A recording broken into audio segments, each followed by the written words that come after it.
Welcome to Creepy Vibes. Today's episode is titled 20 Scary True Texas Alone at Night Horror Stories, and believe me, you're about to step into the shadows of Texas like never before. We're venturing deep into the Lone Star State, where the land is as vast as its legends and just as terrifying. From eerie lights haunting dark rivers to ancient forces that never should have been disturbed, these true encounters will make you question what's real and what's silently watching from the dark. But before we begin, here's something strange. Most viewers make one huge mistake: they leave without subscribing. And by doing so, they miss out on the creepiest, spine-tingling tales that only the bravest dare to hear. Don't be one of them. Hit that subscribe button now, because today's just the beginning, and the terror waiting in the darkness is far from over. So, where are you watching from? And what time is it there? Drop it in the comments, because here, the fear never sleeps and the horror is waiting to unfold. Now, dim the lights, silence the noise, and let's dive into the darkness. The wind had died sometime after midnight, and with it went every comforting sound Mason Grant had counted on. No crickets, no distant owl calls, only an oppressive silence so thick it pressed against his ears. He stood on the bank of the Llano River, shoulders hunched, staring at the water where pale reflections of starlight trembled like dying embers. His backpack felt heavier than ever, straps cutting into his chest, and every instinct screamed at him to turn back. But there was no way back. The sun had vanished hours ago, and the GPS on his phone flickered, no signal. He'd driven out here from Mason County seeking solitude, hoping to clear the fog in his mind. Instead, he'd found only emptiness and something else out there calling. He clipped on his headlamp and aimed the beam across the grassy floodplain. The grasses, nearly waist-high, swallowed the light in waves.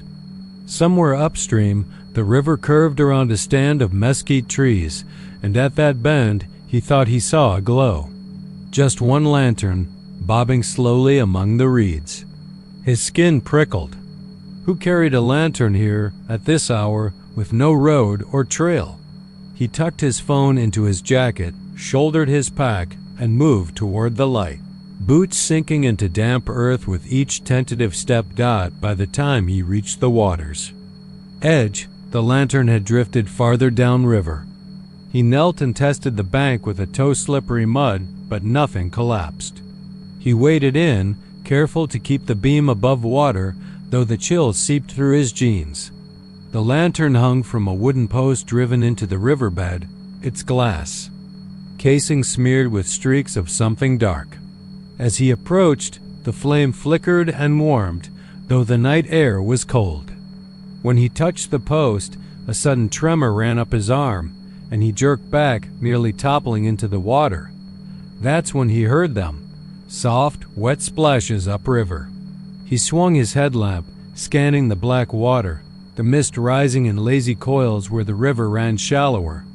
And then he saw shapes, figures waist-deep, drifting toward him. Their clothes clung to their bodies, dark and waterlogged. Their faces were pale under the lamp's glow, features indistinct but for hollow eyes that glinted like voids. They moved without sound, save for the splash of water against thighs, and Mason's breath caught in his throat, freezing him in place. A child's voice, thin and distant, called his name, "Ma son." It rose on the mist, impossible tender. His heart thundered so loud he thought they must hear it. He took a step backward, and the lantern swung, casting wild shadows across the water. The figures drifted closer, arms outstretched, as if beckoning him into the river's cold embrace. He turned and ran, sloshing through ankle-deep water onto solid ground. He didn't look back, but he heard the susurrus of voices rising behind him, overlapping whispers, pleading. Every nerve in his body screamed. He followed a faint trail of tire tracks that led away from the riverbank toward a line of scrubby mesquite and prickly pear. His headlamp beam bobbed wildly, illuminating thorns and tangled roots. Once, he stumbled on a gnarled root and fell face first into the dirt, tasting mud and fear. He scrambled up, ripped at his pant leg, and kept moving, breaths ragged. Whispers faded, replaced by an eerie quiet, until he burst into a clearing where an old windmill stood guard. Its blades creaked softly, turning even though no breeze stirred. The windmill's cab was raised on stilts, a small wooden box with a ladder leading up. Mason's boots came to an abrupt halt. The windmill was deserted, worn by rust and weather. He yanked at the rungs, climbed shakily, and pushed open the hatch. Inside, the space was cramped, the air stale.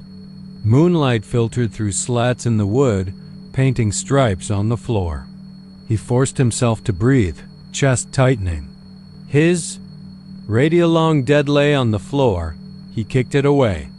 There was nothing here. No lanterns, no water. Only the windmill, groaning under a sky full of silent stars. He pressed his back to the wall, trying to steady his nerve. In the corner, half hidden by shadows, was a piece of splintered wood, a nameboard scratched with initials and dates: RC 42, LM 68, JR 94.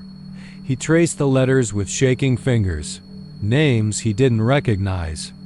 At the very bottom, freshly carved, crisp and raw, MG the 2nd of July 25, his initials. Today's date. His blood turned to ice. He stifled a gasp behind him. The door slammed shut with a crack that reverberated through the windmill. He whirled, heart pounding, but the latch hadn't moved. The windmill settled into a low groan. He slammed both hands against the door, shouted until his voice cracked. No answer, but the windmill's sorrowful creaks. A single lantern, his lantern, suddenly appeared at eye level, hovering in the corner. Its flame flickered, feeding on darkness. Mason froze. The lantern drifted toward him, and behind its glass he saw faces: men, women, children, all contorted in silent screams, features twisted in despair. He scrambled backward, feet scrabbling for purchase on the rickety floorboards. The lantern followed, its light growing warmer, pressing against his skin until it felt like fire. He heard the voices again, pleading, "Stay with us." He stumbled over the threshold, falling into the dirt below. He lay on his side, gasping, the lantern drifting after him. He crawled, scrambling for his pack, desperate to keep the thing in sight. He surged to his feet and ran through the scrub, branches whipping his face, the lantern bobbing behind him like a malevolent will-o'-the-wisp. The windmill's blades continued to creak, a dirge to his flight. Mason didn't stop until the first pale hint of dawn stained the horizon. He burst onto a gravel ranch road, collapsing against the fence. He pounded on the rails until a pickup roared to a halt. The driver, a man with a lined face, eased the window down. "You all right, friend?" he called. Mason shook his head, pointing back toward the trees. "They're here. They're everywhere."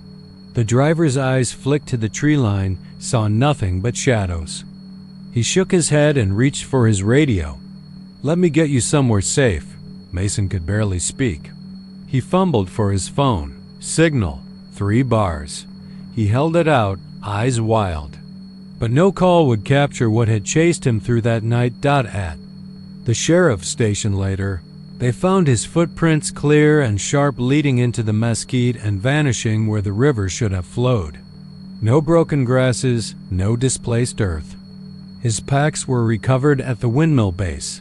His journal splayed open on the ground, pages stained with dew, his name scrawled across the last page in a hand not his own. The sheriff closed the book and looked at Mason, gaunt and hollow-eyed. They said he was lucky to be alive. He said he was not lucky. He said the lantern followed him home. And every night since, When the wind dies and the moon rises over his lonely street, he hears soft whispers calling his name in a voice that knows too much.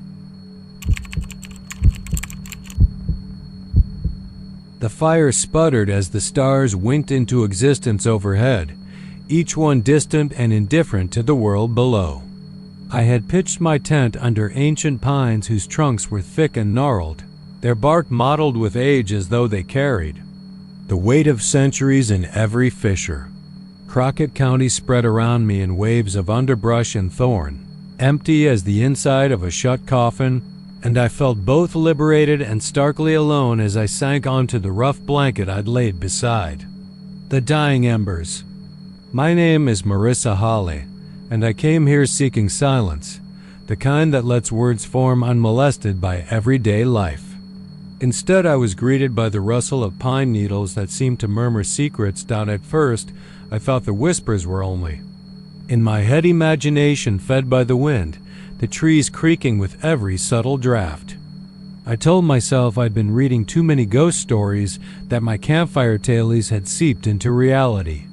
But then I heard it clearly, low and sibilant, as if someone stood just beyond the halo of firelight, and the sound coiled around me. Marissa. It drifted through the branches, curving like smoke. My heart thumped so violently I thought it might punch through my ribs. I sat frozen, eyes straining into the gloom, expecting to glimpse the blur of some prowling creature. There was nothing but shadow. Time unraveled. 1 minute I was squinting at the blackened ground. The next my tent flap twitched as though touched by a slow hand. I gripped the flashlight, my only barrier between comfort and panic, and shone it into the trees. Silver glints of moonlight fell on pine needles but revealed no living thing. I swallowed, reminding myself that the woods held many night creatures, but none that spoke human names. Still, my name came again, insistent and teasing. Marissa. The hair along my neck prickled. I hopped to my feet, gathering the blanket to wrap around my shoulders.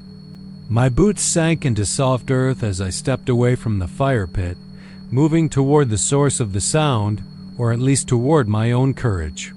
The light quivered in my hand, casting long, swapping shadows that twisted at the edges of reflection. I swallowed a gasp when the beam caught something unnatural. A sapling, bent almost to the ground, its tip grazing the loam as though bowed in deference. At its base, the earth was hollow black. I exhaled slowly, edging closer. The sapling's slender trunk was scored with letters, carved deep enough to scar the bark rough. ET followed by TM and SS initials that meant nothing to me, but looked ancient. Someone had pried the young tree into that unnatural curve, as if marking it for some solemn ritual. My fingers hovered over the carvings, and I felt a prickle of unease, as though the tree itself were alive and recoiling from my touch. Another whisper unfurled from the darkness.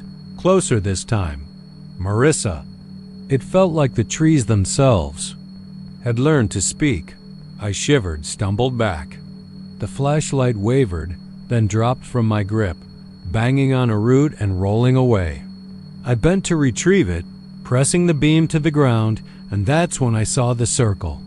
A ring of bowed saplings, each bent inward until their tops nearly touched the earth in a hollow ring, formed a courtyard of leaning green. Within that ring lay dozens of slender boughs, each one carved with a pair of initials names I could not recognize. Some letters were weathered, choked by moss. Others were crisp and new. A shrine of the damned, an arboreal record of something terrible.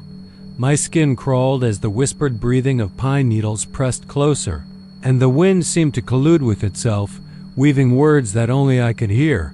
I swallowed. The rational part of me screamed to flee, but the writer in me, destined to chase stories right to the brink, pressed forward. I stepped into the ring. The moment my foot crossed the threshold, the temperature dropped, sharp and sudden, as if the forest inhaled. The pines bent into the center, pressing in, a green cathedral of ancient wood. The letters on the trees seemed to flex, Alive, T, TM, SS, and dozens more. Each pair of initials like a frozen scream. The names gathered in my mind, rattling like stones in a box, but I could make no sense of them. A voice clearer now, urgent, broke the silence. "Help me." The words were female, weary. I spun on the spot, eyes frantic, but saw nothing but the swaying drip of needles. My heart thudded, a bird desperate to escape its cage. "Who's there?" I whispered. Only the pines answered, and they murmured back in echoes. I pressed my back against one of the bowed saplings, running trembling fingers over the trunk. The bark was warm, pulsing faintly beneath my palm as if the tree itself lived. My mind raced. I fumbled for my phone, hands slick with sweat, and the screen came up blank, no signal, of course. I'd expected as much. I took a breath, trying to calm the thunder in my chest, and noticed a fresh carving halfway up the sapling at my back. M.H. My. Ein ITIALS. I froze. Marissa Hale etched in deep gouges through living bark. The letters glimmered weightly as if they had been cut moments before. My head spun. I stumbled away, nearly crashing onto the pine needle carpet, the wood slicing into my palms as I braced myself. Adrenaline flared, and I sprinted for the tent. Keeninga? Curse at myself for entering that cursed circle. Behind me, the pines shivered, whispering in tongues that I could almost understand. I didn't stop until I slammed the zipper shut and crouched low. Flashlight pointed out through the mesh, every sense straining. My breath stank in my own ears. Far off, the saplings bowed still in sick harmony, like mournful refugees in some woodland altar. And then I saw it, a figure, slight and blurred by distance, stepping between the trees. Pale and delicate, like a silhouette cut from the moon. It paused, face turned my direction, and for a moment I glimpsed eyes black, bottomless, reflective of a loss I could not name. I shut my eyes. When I opened them again, the figure was gone. The wind snapped branches overhead, and it seized the world, carrying a final message that settled in my chest like a stone. You belong with us. My heart seized. I pressed my palms to the tent wall, imagining it couldn't find me here, that its ghostly fingers couldn't tear through fabric and dendritic roots. But when I turned on the flashlight, the light danced across my own reflection in the window, and there, behind me, in the damp sheen of nylon, I saw a face that was all too pale, hollowed, impassive, my eyes but empty of life. I jerked away, scrambling back until the zipper caught shards of my nails. All night I lay trembling, listening to the pines sigh and convulse in the wind, whispering my name. Sleep fled me. Dawn came bruised and gray, but I greeted it gladly, tearing through my pack and shoving everything into the car. My limbs shook so violently I could barely slide behind the wheel. I glanced in the rearview mirror at the tent, at the grove of ancient pines that loomed like sentinels in the morning haze. I wanted to believe it was all a dream, that the carvings were someone's prank, that the initials meant nothing. But I knew better. I felt the bark under my fingers even now. I heard the circle's hollow hymn in my head. I drove away as fast as the rutted forest road would allow, headlights cleaving the gloom. Behind me, the pines swayed, whispering farewell. But their voices trailed me down the winding path, promising that the circle would wait and that the initials would grow, and that one day I might return, drawn by the stillness I once sought, and join them forever, another bowed sapling bearing my name. He'd been walking since sundown, the flat expanse of West Texas pressing its emptiness against him like an unseen hand. Pecos Junction lay silent beneath a bruised sky, its rail platform long since given up the bustle of steam and steel. The timber splintered, weeds knotting through the cracks. He settled onto a rotting bench, shoulders slumped, coat pulled tight against the breeze that smelled faintly of hot metal and desert dust. Out here, nothing moved but the evening light draining from the horizon, but he'd learned to expect the unexpected. Minutes bled into hours. The horizon's glow dimmed until only stars pricked the sky and the moon rose, pale as a skull. He kept glancing down the track, where the rails vanished into darkness. He'd heard the stories old-timers swore that at this junction, the phantom freight passed once each year, a train without license or number. Its whistle more human scream than machinery, its cars packed with those who'd boarded lives. Wrong side and never left. He scoffed at first. Then a distant clank stirred him from dozing, a metallic echo rolling over the plains like distant thunder. He stood, breath catching. There, down the track, two lights bobbed in the gloom. They weren't headlights. No locomotive used twin lamps like those anymore. The lights pulsed like lungs drawing breath. The metal groaned as if sensing a long-delayed purpose. He stepped forward, the gravel crunching beneath his boots.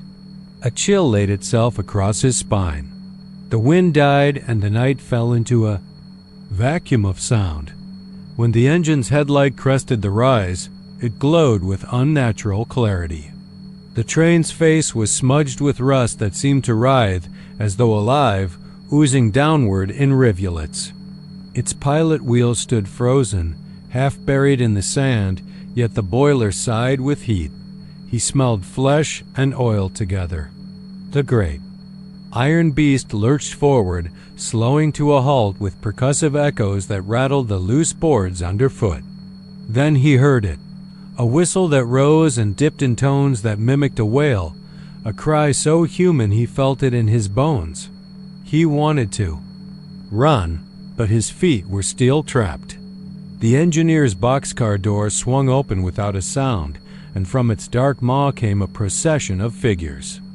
They wore clothes from a century ago, dusty overcoats, brimmed hats askew, and their faces were featureless smears, as if their identities had been wiped clean. Yet their eyes were locked on him, twin pinpricks of faint, sickly light. They marched toward him, their footsteps soundless on the splintered wood. A man emerged at the head of the line, taller than the rest, silhouette bowed under the weight of something unseen. He raised a hand, palm out, and from deep within the train's belly came the creak of iron chains. The man gestured again, more insistently, beckoning him closer. In that moment, the drifter understood. These were not specters of his own dead. They were echoes of souls who'd waited too long, who'd boarded the phantom freight seeking escape only to remain tethered between rail ties and twilight forever.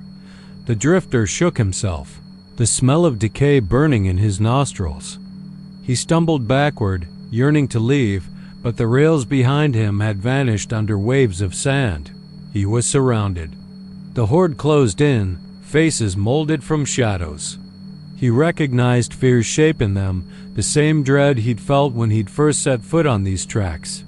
He raised his arms, voice caught in his throat, and then the man in front reached out, touching his cheek. The touch was ice, biting through his coat, straight into his flesh. Stars exploded in his vision. He felt himself dragged forward, his boots lifting from the ground as if invisible hands gripped his limbs. He screamed, but the only echo was the train's whistle, mocking him. At the last second before the engineer shoved him into the car, he glimpsed through its window lightning-etched scenes of wreckage-twisted rails, mangled boxcars, bodies strewn across embankments. Each held the same empty gaze, unblinking, eternally waiting. The door clanged shut. Darkness swallowed him. He plunged into the car, floorboard slick with something wet and rust-colored. The mournful rhythm of the engine's pulse vibrated through his chest. He pounded on the door, but no answer came, only the panting howl of the whistle outside. Then the train lurched forward, jolting him into frantic motion. He lurched too. His feet, lurching down the narrow aisle past the rows of silent passengers. They watched with dead attention, heads tilting in unison. Fear pressed against his throat until he could barely breathe. He bolted past them toward the midpoint where the lantern hung from a hook, its glass cracked like a spider's web. The faint light spilled onto the wood, revealing carved symbols he did not understand and eyes surrounded by twisting glyphs, circles within circles. The vague outline of a number loomed above, half faded. He reached out, fingertips brushing the lantern's edge, and the light flared, blinding him. When his vision cleared, he was no longer in the car but kneeling on the platform. The whistle had died away. The rails behind him were empty, receding into an indifferent black. A faint hiss escaped the receding horizon, then nothing. He rose unsteadily, heart pounding, sweat and tears mingling on his face. The lantern lay. At his feet, real, warm, humming with a quiet energy. He knelt and picked it up. The symbols glowed faintly, as though alive. He knew, somewhere deep in his bones, that this was a key to something terrible. He stumbled away into the desert, lantern in hand, not daring to glance back. He heard the faintest echo of iron on iron, the whisper of steel slicing through night air. When dawn's first light touched the sky, he collapsed among the mesquite, eyes wide with a dream he could not shake. The lantern sat beside him, silent. Now its glass dark. He awoke hours later, sun scorching his eyelids. Beside him lay the lantern, stone cold and empty. He picked it up and brought it to his lips, tasting the faint tang of rust. His clothes were torn, his hands bleeding. He stared at the tracks ahead, unbroken now, indifferent. The train had vanished as though it had never been, yet in his pocket lay a ticket, old and brittle, stamped with the date July 1st, 1923, and a destination, Pecos Junction. He unfolded it with trembling fingers. The paper crumbled. Beneath were faint impressions, like fingerprints stamped in something dark. He shivered. The desert stretched endless in every direction. He rose, ticket in hand, and set off down the fountain tracks, knowing that if he didn't return that lantern, the phantom freight would return for him. And this time, it would not let him go so easily. The tire went flat just as the horizon cracked open with pale light, the sun's first breath brushing the asphalt with a jaundiced glow. I'd been crawling along Highway 90 since midnight, rubber whispering against gravel, heart tapping out. A rhythm as nervous as a trapped animal's. At 20 minutes past dawn, I wrestled with the jack and wrench, fingers raw from fighting steel that wouldn't cooperate. A stray breeze moaned across the empty plains, carrying a distant song of rattlesnake bones and scuttling wind. That's when I saw him, a cloud of dust on the shoulder, a battered Ford pickup crawling toward me like a wheezing beast. His headlights, slits in the gray wash, he rolled to a stop 10 feet away, engine ticking over like a tired clock. He stepped down from the cab skin the color of old leather, hat brim shadowing his eyes, grin slipping sideways in a way that didn't reach his cheeks. "Need a hand?" he said, voice a low coil of amusement. I swallowed, nodded. He lifted my spare from the bed without a word, and the two of us set to work in silence. The air felt too close, thick with particles of dirt and something else, something like memory, stale and hidden. By the time the last lug nut clicked into place, the sun had crept a little higher, dust motes glowing in the golden haze. He leaned on the fender, tipping his head toward the road behind us. "Been a long stretch without help," he said. "Most folk drive right past." I tried to catch his gaze, but the shadow under the hat swallowed his eyes. I opened my mouth, but nothing came out except a cough. "Name's Everett," he said, tapping his index finger on the hood. "Hop in. I'll give you a ride to the next town." I hesitated. Something in the air had shifted, like the world had tilted on its axis. But out there, under that vast sky, broken down with no bars on the phone, I wasn't about to argue philosophy. I tossed my duffel in the bed and climbed in. The cab smelled of sweat and old gasoline, and the seat creaked beneath me. Everett fired the engine, the pickup backing onto the asphalt with a shudder that rattled my bones. We rolled east, the landscape unspooling like a film reel. Tumbleweeds tumbling, cacti hunchbacked and long-fingered, scrub grass whispering secrets. I squinted at the mile markers. Nothing looked familiar, and the road sign I glanced for, Sanderson 32 miles, never appeared. When I asked, Everett just hummed low under his breath, eyes fixed ahead. He never spoke of where we were going, but I heard the rumble of wheels. On pavement change tone, softer, as if we veered off asphalt onto gravel. The truck slowed. In the distance, framed by crooked mesquite and skeletal cottonwoods, timber buildings leaned at odd angles, roofs caved, windows dark with rot. Single signs swung on rusted hinges. Last exit. I realized then that the town's name was missing. The wooden board bore only the words, last exit. Beneath that, in peeling red paint, a smaller line read, population, blank. I swallowed, noticed the knot in my throat. Everett killed the engine. Here we are, he said, voice brittle as dry wood. I climbed down, boots crunching gravel. The town lay silent, as though inhaling, waiting. The heat hadn't come yet, the dawn chill still sharp in my lungs. Buildings that might once have held a service station, a general store, a diner, all stretched their arms to the sky-gaunt, empty windows like hollow eyes. The air was so still I heard my own heartbeat. Dust swirled at my feet. I turned to Everett. This isn't on any map. My voice sounded too loud, too urgent. He smiled, and in the gesture I felt something coil inside me, a cold dread. Nope, doesn't exist. He popped the tailgate, a silent invitation. Come on, you could use some coffee.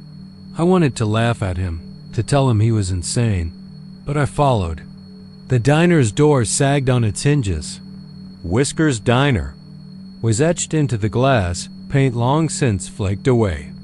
Diner booths filled the windows, tables stained with rings of dried cups. A counter stretched against the back wall, a chrome strip dulled by rust. Behind it, a coffee machine set cold, silver, and untouched. I blinked. There was no coffee. Everett stepped behind the counter, sweeping his hand like a conjurer revealing a trick. Watch. He flipped the brewer's switch. It coughed to life, the machine grinding beans into steam that hissed from the spout. I stumbled back. You? Where did? He shrugged. It's my town. His grin spread wider now, revealing teeth pale and sharp as river rocks. I build it for travelers like you. I realized then that the sound I'd heard earlier, the machine's mechanical whisper, had been the first stirrings of wind through empty buildings. I spun toward the window, and in the reflection, I saw something move behind me. A shape, pale and limping. I looked again. Nothing. Coffee? Everett turned, offering me a paper cup. I noticed his shadow on the floor stretched thin, and at the edges it flickered, as though alive. I licked my dry lips and took the cup. The liquid inside was dark and sweet-smelling. I cradled it, drinking. The warmth spread through my chest like an ember. The world tilted and shifted. The diner walls sagged. Beams buckled, wood groaned. The cup slipped from my fingers, smashing on the linoleum with a crack like a pistol shot. I stared at the coffee. Pooling around shards of porcelain. Everett stepped closer. Don't mind them, he said, nodding toward the windows. At once, dozens of pale shapes pressed faces against the glass. Gaunt visages of men and women, eyes blank, limbs bent in. Grotesque angles. They mouthed words I couldn't hear.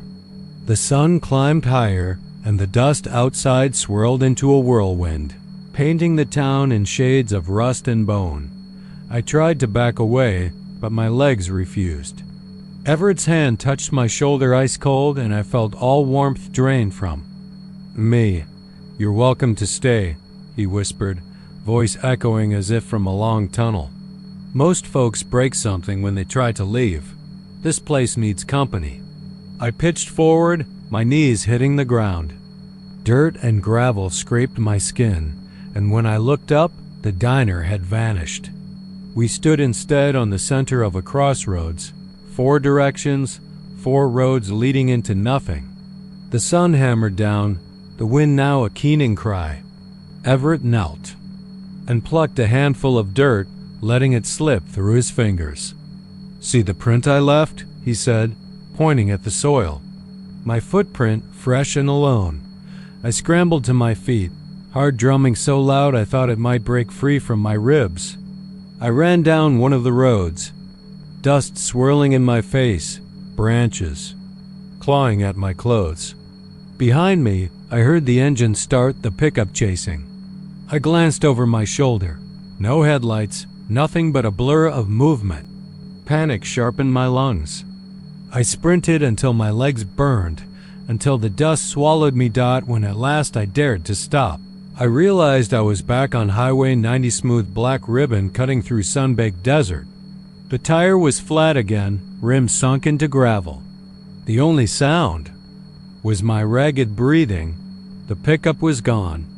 I stumbled around, the dawn light now high and harsh, illuminating the endless horizon. No town, no diner, no footprints but my own. I crouched and pressed my palm to the tire, the rim hot from the sun. My mind reeled. Had I dreamed it? The name Last Exit hung in my head like a curse. I forced myself up, dusted off my jeans, and reached for my phone. No service. I kicked the rim in rage, watching a sliver of paint flake away. Then I heard it. The engine's cough behind me. I froze. The dusty pickup rolled into view, brake lights glowing dimly. Everett sat behind the wheel, hat tipped low, grin widening. He waved. I gritted my teeth. The jack and wrench lay by the shoulder, useless. I looked down the highway in both directions. No other cars. The sun beat down. I felt the weight of sand and silence pressing in. Everett opened the passenger door. "Well," he said, voice soft as lapping waves. "Ready for round 2? I didn't know how to refuse. The road seemed infinite in both directions, and the flat tire was beckoning ruin. My throat had gone dry again, and this time there was no coffee to smooth the edge dot, so I opened the door. I climbed in, and the stranger drove me back into the town that wasn't there, my soul tethered to the dust that never settled, until I too became a shape against the glass, pressing my face to the window, watching the sun rise 100 times without ever leaving. The air above Padre Island smelled of salt and broken shells, the surf whispering secrets through the dunes as though urging you closer. At midnight, the beach was a black stretch of glass under a waning moon, and only the gulls' distant calls broke the quiet. Maya and Trent moved side by side, barefoot in the damp sand, each grain cold beneath their solace. They'd come for the lantern, a single flaking metal globe suspended from a rusted pole, bobbing like a will-o'-the-wisp at the edge of the surf. Folks said it was the ghost of a fisherman who drowned there 100 years ago, that each night he rose to warn others of the reef's hidden teeth. In truth, they didn't care about warnings. They wanted proof. Maya's flashlight beam wavered as she lowered it. The lantern's faint glow pulsed, insistent, as if it were breathing. Trent stopped a few feet behind her, eyes gleaming with excitement and something darker hunger for the uncanny. They'd heard the stories, how those who followed the light sometimes vanished, how some nights you could swear you heard a voice crying out from the water. Maya felt a twinge of dread, a prickle at the back of her neck, but shoved it down. That was what made it fun. If you believed, you're already lost. Slowly, she stepped into the surf. The waves lapped at her ankles, chill and curdling against her skin. She raised a hand, fingertips trembling, reaching out toward the lantern. With every step, the pull of that glow seemed stronger, tugging at her chest like a heartbeat. Trent stayed on dry sand, filming with his phone every so often, letting out a low whistle at her bravery. At first, the water was shallow, smooth as oil, but then it deepened, swirling around her calves, the darkness beneath her feet growing thick and black. The lantern bobbed ahead, its light lilac and watery, gilding the ripples in an otherworldly hue. Then she saw it, a shape crouched just beneath the glow, half submerged. At first, she thought it was a rock, barnacled and slick, but the shape moved. Maya froze. The water around it rippled, and the silhouette rose a twisted thing, more human than fish, pale skin glistening like wet alabaster. Its arms were long and jointed wrong, elbows backwards, fingers long and tapering to broken nails. The creature's head tilted, hair heavy and dark, hanging like seaweed, and its eyes glowing dim amber, not reflecting light but emanating it. As if the lantern's fire burned within, Maya's breath hitched. The creature lifted an arm, beckoning, each movement slow and deliberate, like a puppeteer's marionette. The lantern drifted closer, caught in a gentle current that swirled the swirled water around it. Flicker by flicker, the light stretched across the creature's face, illuminating a mouth too wide, lips parted in a smile that revealed teeth sharp and jagged. It sang then, a wet, scraping sound, like stones grinding, a lullaby in a forgotten tongue. Maya stumbled backward, water splashing around her knees. She blinked, and the lantern bobbed right above the creature's crown. "Maya," Trent called, but his voice sounded distant, swallowed by the roar of her own blood. She knew she should run, but her feet were rooted. The lure was too strong. The creature raised the lantern with one hand and dipped its head, almost an invitation, almost gentle. But its smile stretched further, impossibly wide. The water at Maya's thighs surged, forming a column around her, and the surface rippled as if alive. She saw movement under the lantern's glow, dozens of shapes, pale and twisted, staring up at her from below. Children's faces, smooth and featureless except for dark pits where eyes should have been. They didn't move, only stared, waiting. The creature sang again, and Maya felt a cold dread coil in her chest. She wanted to run but found no strength in her legs. A sudden flash, the lantern swung upward, and the creature's hair fell back, revealing its face in detail. The skin was sewn in places, pale strips of flesh stitched together with coarse thread, scabs dark as oil pooling at the seams. Its cheek split as if ripped and then crudely repaired. And in that moment, Maya heard the truth. The creature was made, gathered from bodies cast into the sea over decades, assembled by something ancient and hungry. Some instinct screamed in her, and she tore her gaze away, flailing backward. The water churned, sea foam rising, and she sank a bit into the shifting sand, panic muddling her mind. Behind her, Trent's silhouette blurred in her flashlight's beam. He stumbled forward, yelling her name.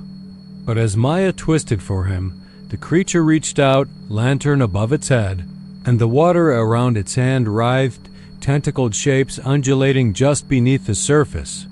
A rope of seaweed shot out, wrapping around Maya's ankle, cold and slick, pulling her toward the creature.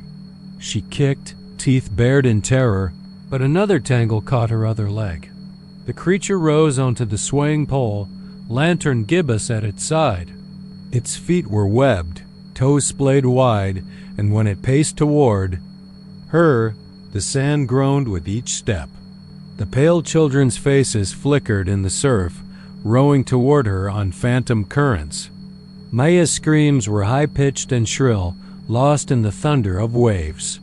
Trent lunged, shining his beam on the creature, but the light only seemed to energize it, the amber glow of its eyes burning brighter. Then, as suddenly as it had begun, the sea fell silent. The children's shapes sank beneath the surf. The seaweed ropes loosened and slipped away. The creature paused, lantern held high, its head tilting as if curious, as if savoring the taste of fear. Maya lost her balance, plunged face first into the water. Salt burned her lungs. She thrashed, kicked upward.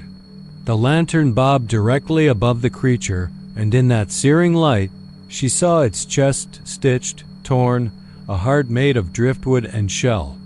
It beat once, twice, and the tide roared back in. Maya broke the surface, coughing. Her hands found sand, and she scrambled forward, surf slapping her back. Behind her, Trent grabbed her arm, yanking her clear. They tumbled onto the beach together, sand in their hair, chests heaving. The lantern lay at the water's edge, its glow guttering, dying. For a moment, neither of them moved. Then Trent dove forward, snatching up the lantern. Its light winked and went out, plunging them into darkness. They didn't dare speak. Only the wind carried their ragged breaths, and the surf whispered of things better left sleeping. They stumbled away, pounding over dunes, until their hearts slowed and the night seemed still. Behind them, on the wet sand, two sets of footprints trailed off into the water. One pair human, the other small and webbed, fading where the surf reclaimed the shore. The fishermen would swear the reef's teeth had claimed another lantern. But for Trent and Maya, the truth was far more terrible, that some lights shouldn't be followed, and that beneath the surf, stitched together from them. Loss and longing, the lonesome light of Padre Island waited, eternal and hungry. She eased the skiff into the bend where the river curved like a coiling serpent under the moon's pale watch, her lantern sending a tremulous halo across the oily water. The night was unnaturally still, as if the world itself held its breath, and she felt the hush like a weight against her skin. There was no breeze, yet the flame shuddered in its glass cage, as though responding to some secret summons. She adjusted her grip on the oar, listening. The only sound should have been the lapping of water on old wood and the distant rustle of bulrushes, but another noise drifted up from the depths, a low, intermittent gurgle, like half-swallowed whispers, and something dragging beneath the surface. It began as a gentle undulation in the current, a gathering swell that pulsed toward her like the beat of a wounded heart. She peered over the gunwale, lantern held aloft, and saw nothing but gloom and shadow shifting in the blackness, yet her pulse quickened as though the river itself were breathing, alive and hungry. She remembered the stories her grandmother told of the Nueces river bend, a place where old drownings never stayed buried, where the water remembered the bodies it had claimed. She had come tonight seeking solace, a quiet spot to collect her thoughts, to fish her grief out of her bones.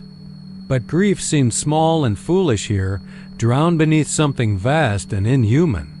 The lantern flickered again, and for one heartbeat she thought she glimpsed a shape, dark and slick, sliding just beyond the radius of light, a sinuous silhouette with eyes that burned with pale phosphorescence.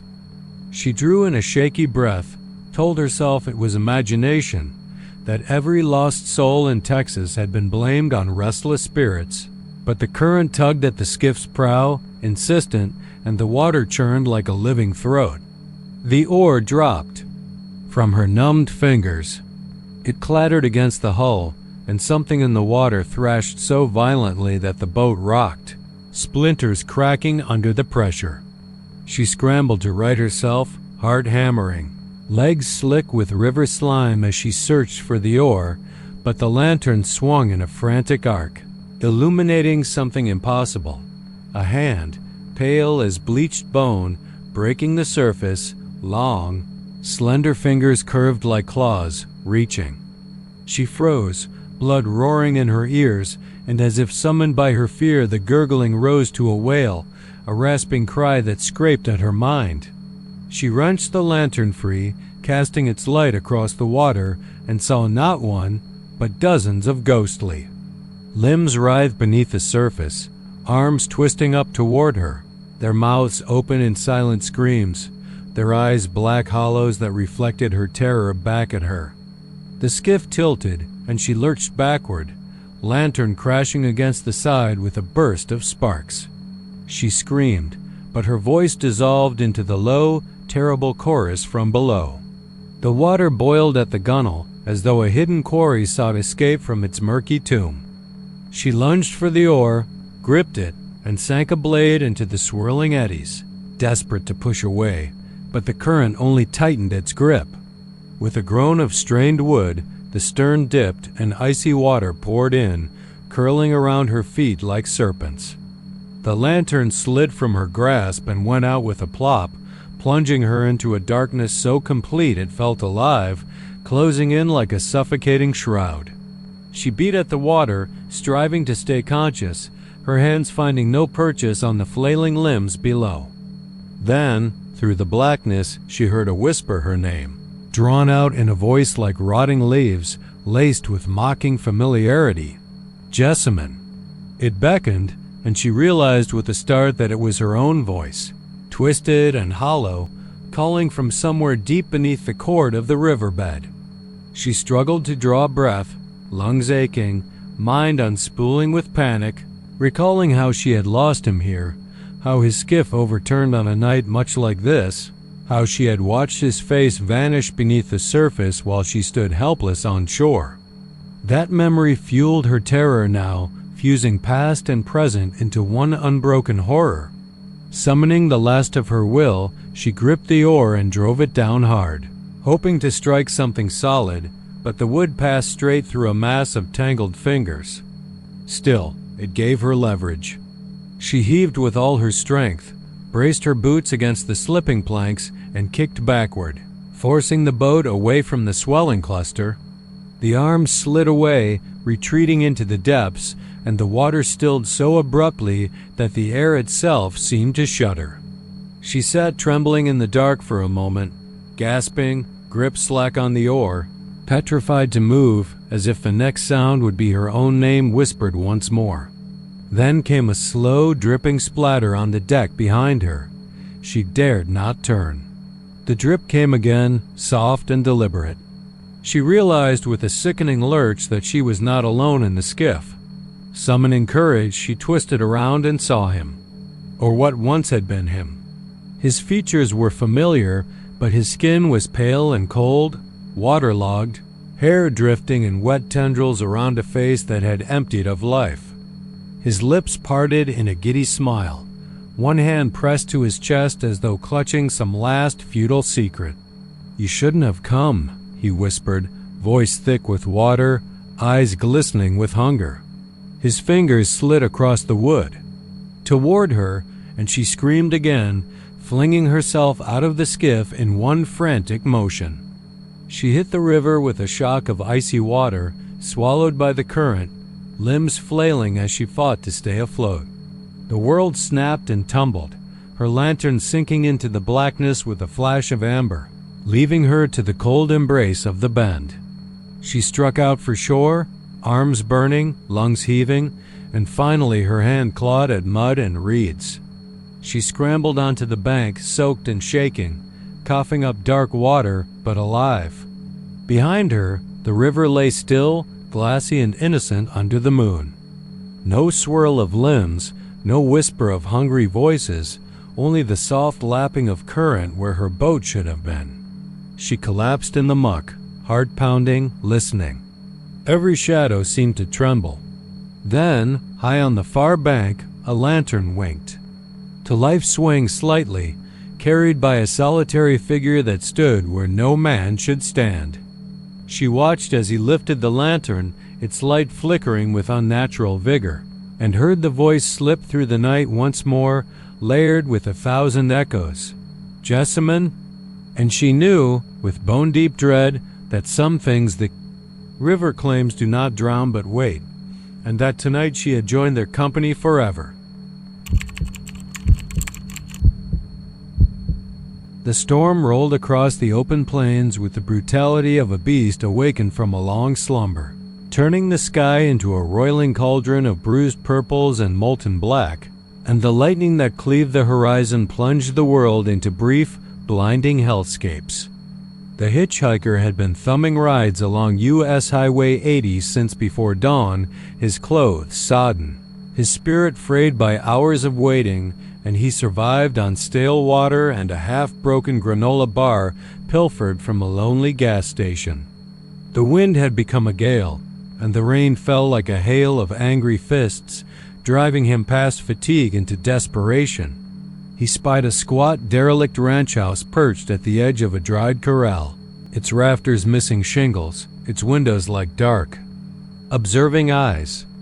He sprinted toward it, slipping in the mud, and burst through the front door, slamming it against the storm just as a blast of wind threatened to tear it from its hinges. Inside was a mausoleum of rot, beams bowed under the weight of years, floorboards blackened and warped, and a sour, clinging stench that tasted of mildew and decay. Water dripped through a gash in the roof, forming puddles that gleamed under his trembling flashlight like watchful pupils. The beam swept across broken furniture, tumbled boxes, and walls pocked with holes where mice and insects had carved tunnels. At the far end of the hall, a wide staircase climbed into darkness, and above it came a faint, precise tapping, like knuckles rapping a tabletop in Morse code. His pulse thundered in his ears as he pressed back against the damp wall, lungs burning. But something deeper than fear tugged him upward. He gripped the rail, its paint flaking under his fingers, and ascended, each step groaning beneath his weight as though groaning to warn him to turn back. The attic door stood ajar, and when he pushed it open, a sudden flash of lightning flooded the room, revealing rows upon rows of children's shoes meticulously lined across the dusty planks, scuffed sneakers split at the toes, cracked Mary Janes with frayed straps, miniature leather boots with buckles rusted shut, ballet flats faded to a pallid ghost of pink. Every pair was pointed inward, toward a dark alcove in the far corner, as though waiting for its owner to return. His breath caught as a memory surfaced of a faded newspaper clipping he'd glimpsed that afternoon, telling of 12 migrant children who vanished from a ranch east of Midland decades ago, their tiny bodies never found, their families left, without answers. The tapping halted as suddenly as it had begun, and the silence pressed in on him, a weight so crushing it felt like drowning. Then the door at the back of the attic creaked open with the slow deliberation of something ancient, and a voice, softer than the storm beyond, breathed his name. It was a child's voice, hollow and distant, and it carried on the stale air like a curse. He swung his flashlight toward the sound, and the beam caught movement, pale, shifting forms drifting through the broken window pane like smoke-made flesh. They wavered in the beam's glow, then settled into the indistinct shapes of small children no taller than toddlers, their bodies translucent and their faces smooth and blank except for dark hollows where eyes should have been. They drifted forward with silent deliberation, and behind them he heard the tap-tap of shoes moving of their own accord, leather and canvas sliding across the boards in eerie procession. Panic seized him, and he fought to steady his legs. The ghostly children stretched out arms that ended in wisps of mist, their hands reaching as if to cradle him. He tripped over a lone sneaker and fell, the flashlight skittering away into darkness, leaving him blind to the things closing in. He scrambled for it, his palms slick with rainwater and sweat, and when he flicked it back on the children, recoiled, as though scorched, their forms rippling before dissolving. But the shoes remained dozens of pairs, laces quivering, heels tapping a funeral drum against the floor.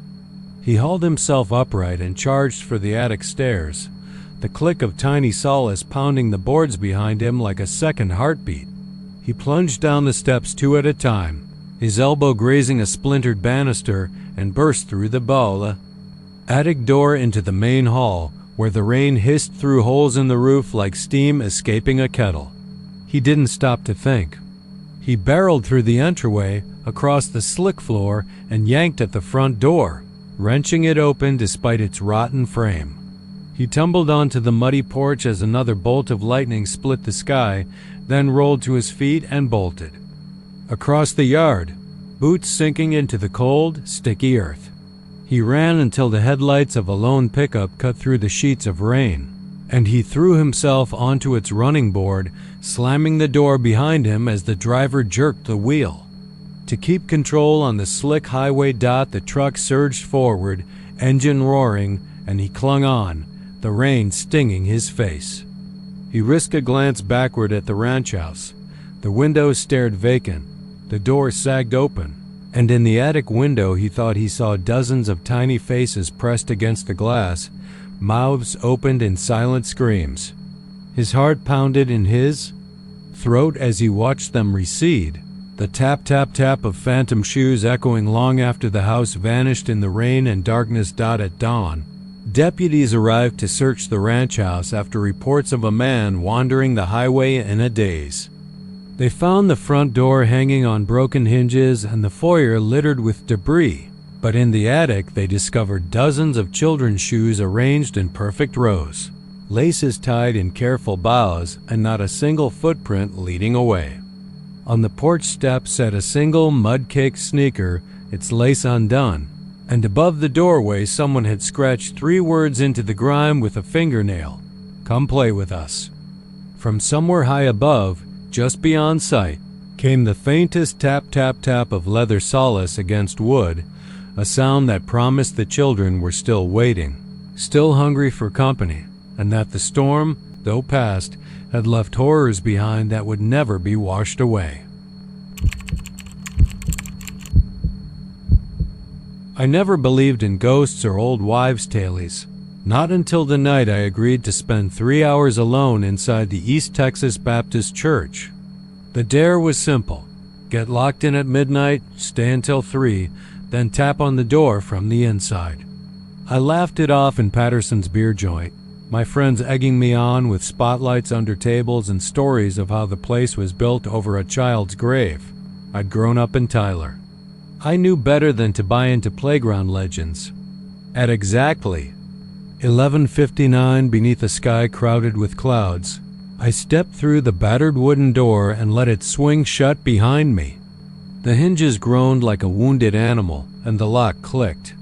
The warmth of the outside world dropped away, replaced by a thick stillness that pressed against my ears.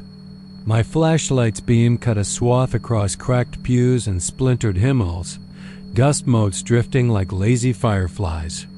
I felt a moment of triumph, thought I'd proved them all wrong until the air shifted, and that hush settled in.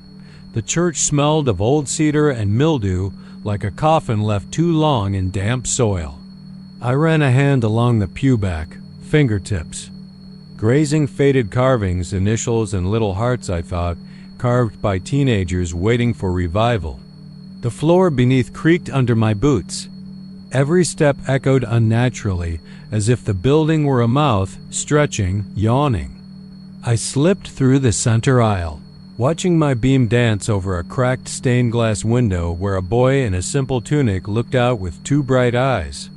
I paused, drawn by a sound so soft I thought I'd imagined it, a delicate syllable.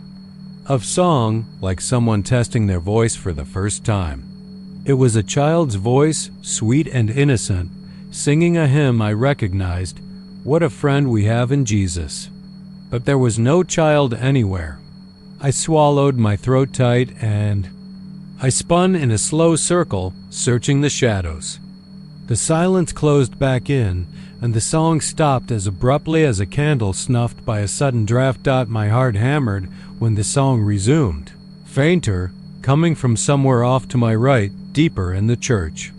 My rational mind screamed that this was my imagination, the windows rattling, wind in the trees.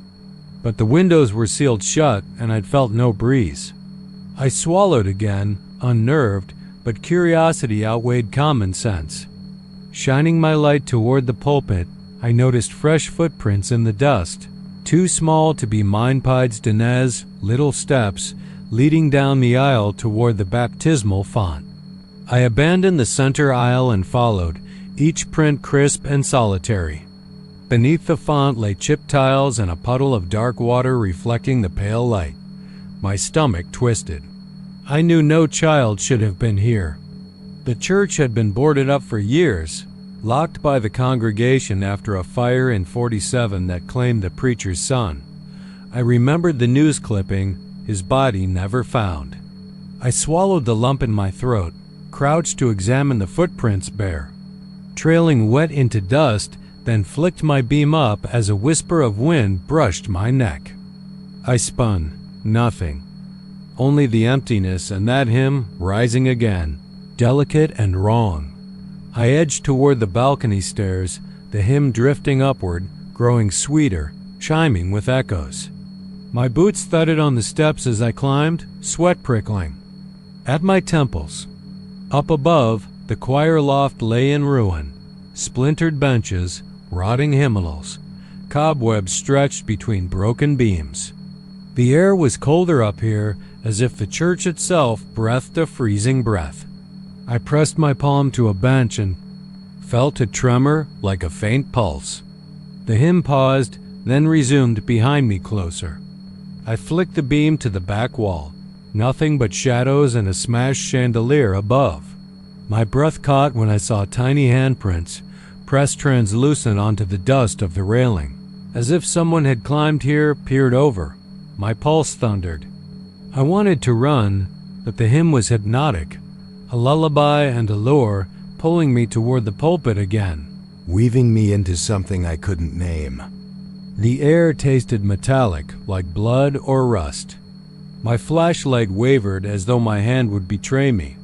I descended faster this time, nearly stumbling as the hymn grew louder, weaving around me, a chorus of one child's voice layered over itself, singing verse after verse uninterrupted. I reached the front of the church, and the hymn cut. Silence slammed into me, loud enough to drown thought.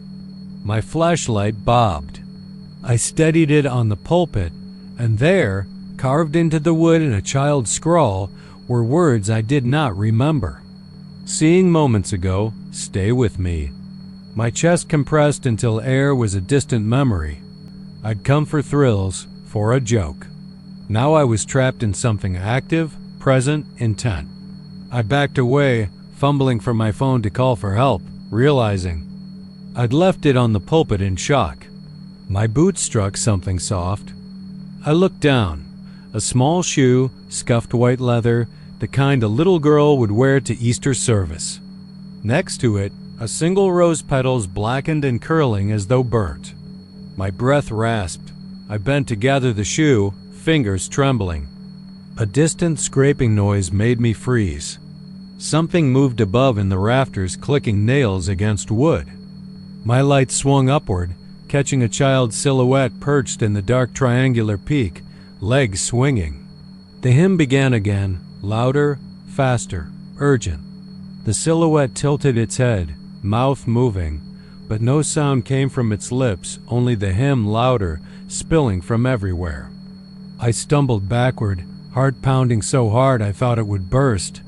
I tried the door, I pressed my weight against it, but it would not budge. The lock had jammed. The hymn crescendoed, a final pleading chorus. My flashlight flickered and died. Darkness swallowed me. I felt the rose brush my ankle, heard the tiny shoe tap against the floor, moving closer. I screamed, a ragged, desperate sound, and pounded the door with fists slick with sweat.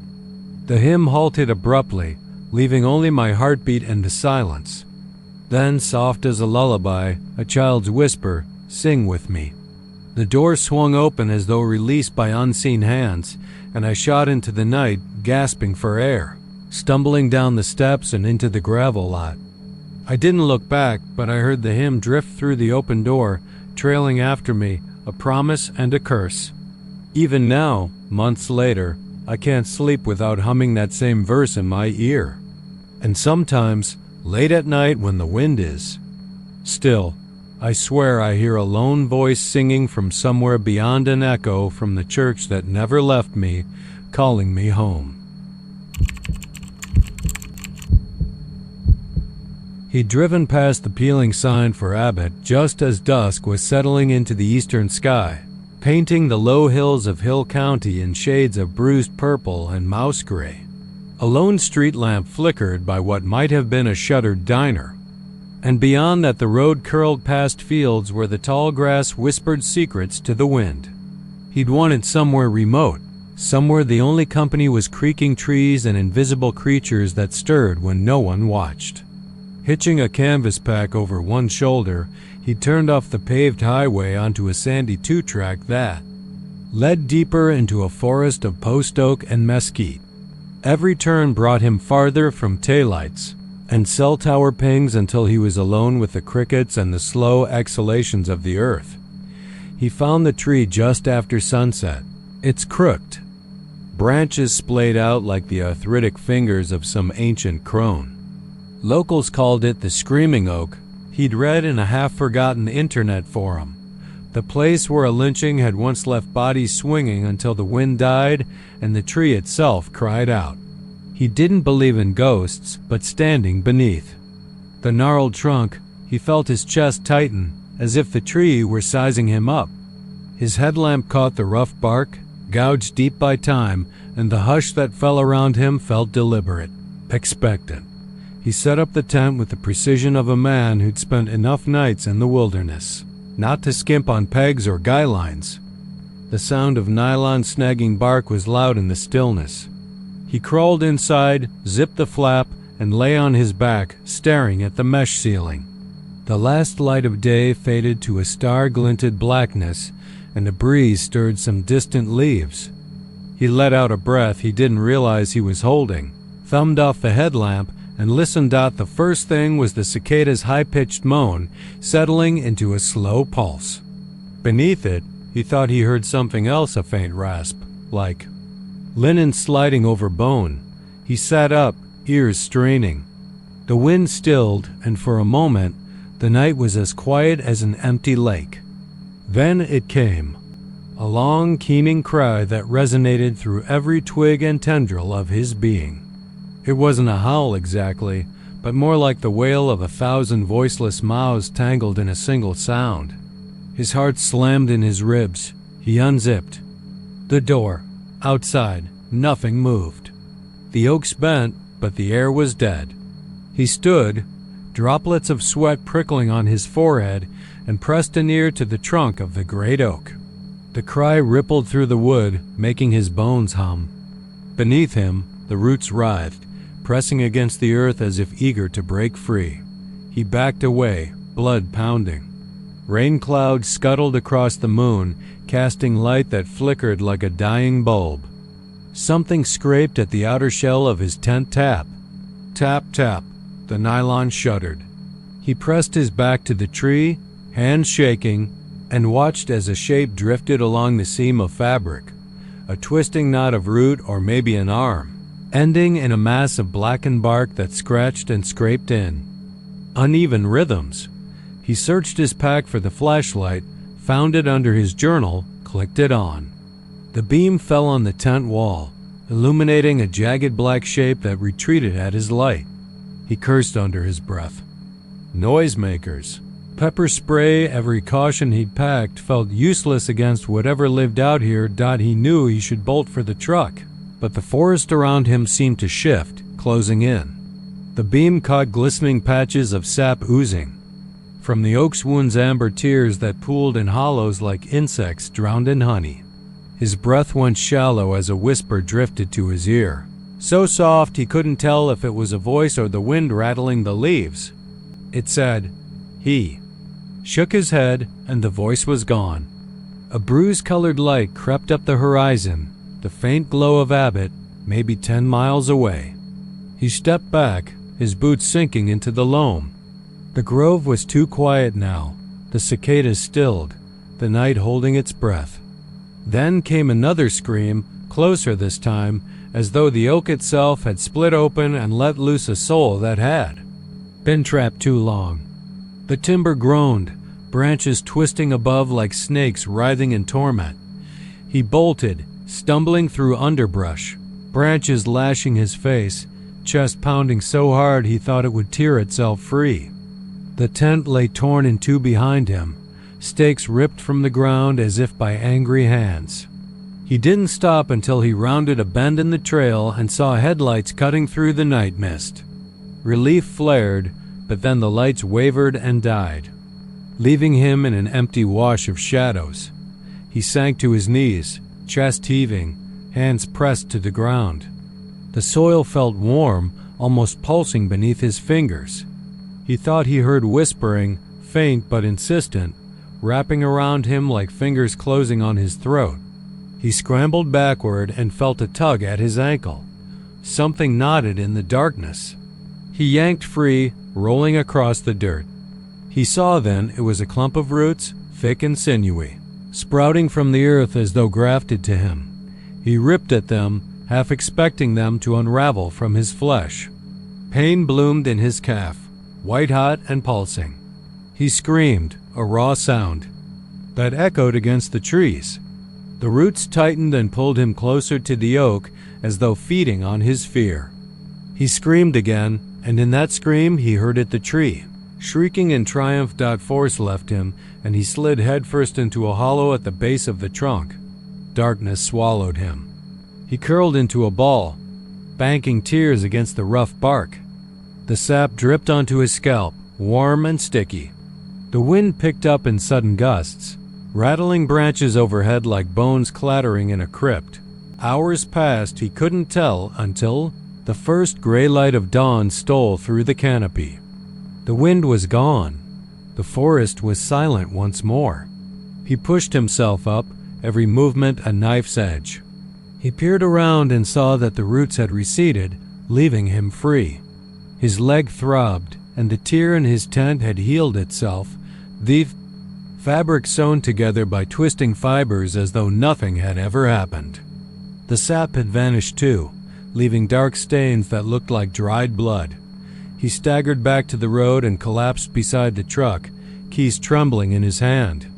His phone lay on the ground, screen cracked but flickering with battery life. Restored. Messages blinked in. Missed calls from friends. The time 5:47 a.m. He sat in silence, trying to steel himself. He glanced at the forest edge. The screaming oak stood quiet, its branches still. For a moment he thought he saw a dark shape perched on a low limb, watching him with something like satisfaction. He started the engine, wheels spinning in the sand, and backed onto the road. As the headlights carved a path through the mist, he looked in the rearview mirror. The oak's silhouette glowed faintly in the pre-dawn gloom, its branches aloft like a creature savoring dawn's first light. He felt the ache in his leg, remembered the sap, the roots, the voices that told him to stay. He pressed his foot to the gas and fled toward Abbott, toward radio static and other people's voices.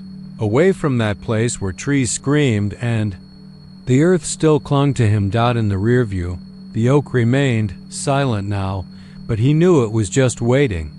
And he knew, deep down, that every scream it had ever made would follow him, long after he left Hill County's borders, scrawling itself into his sleep and his dreams, waiting for the moment the wind died again.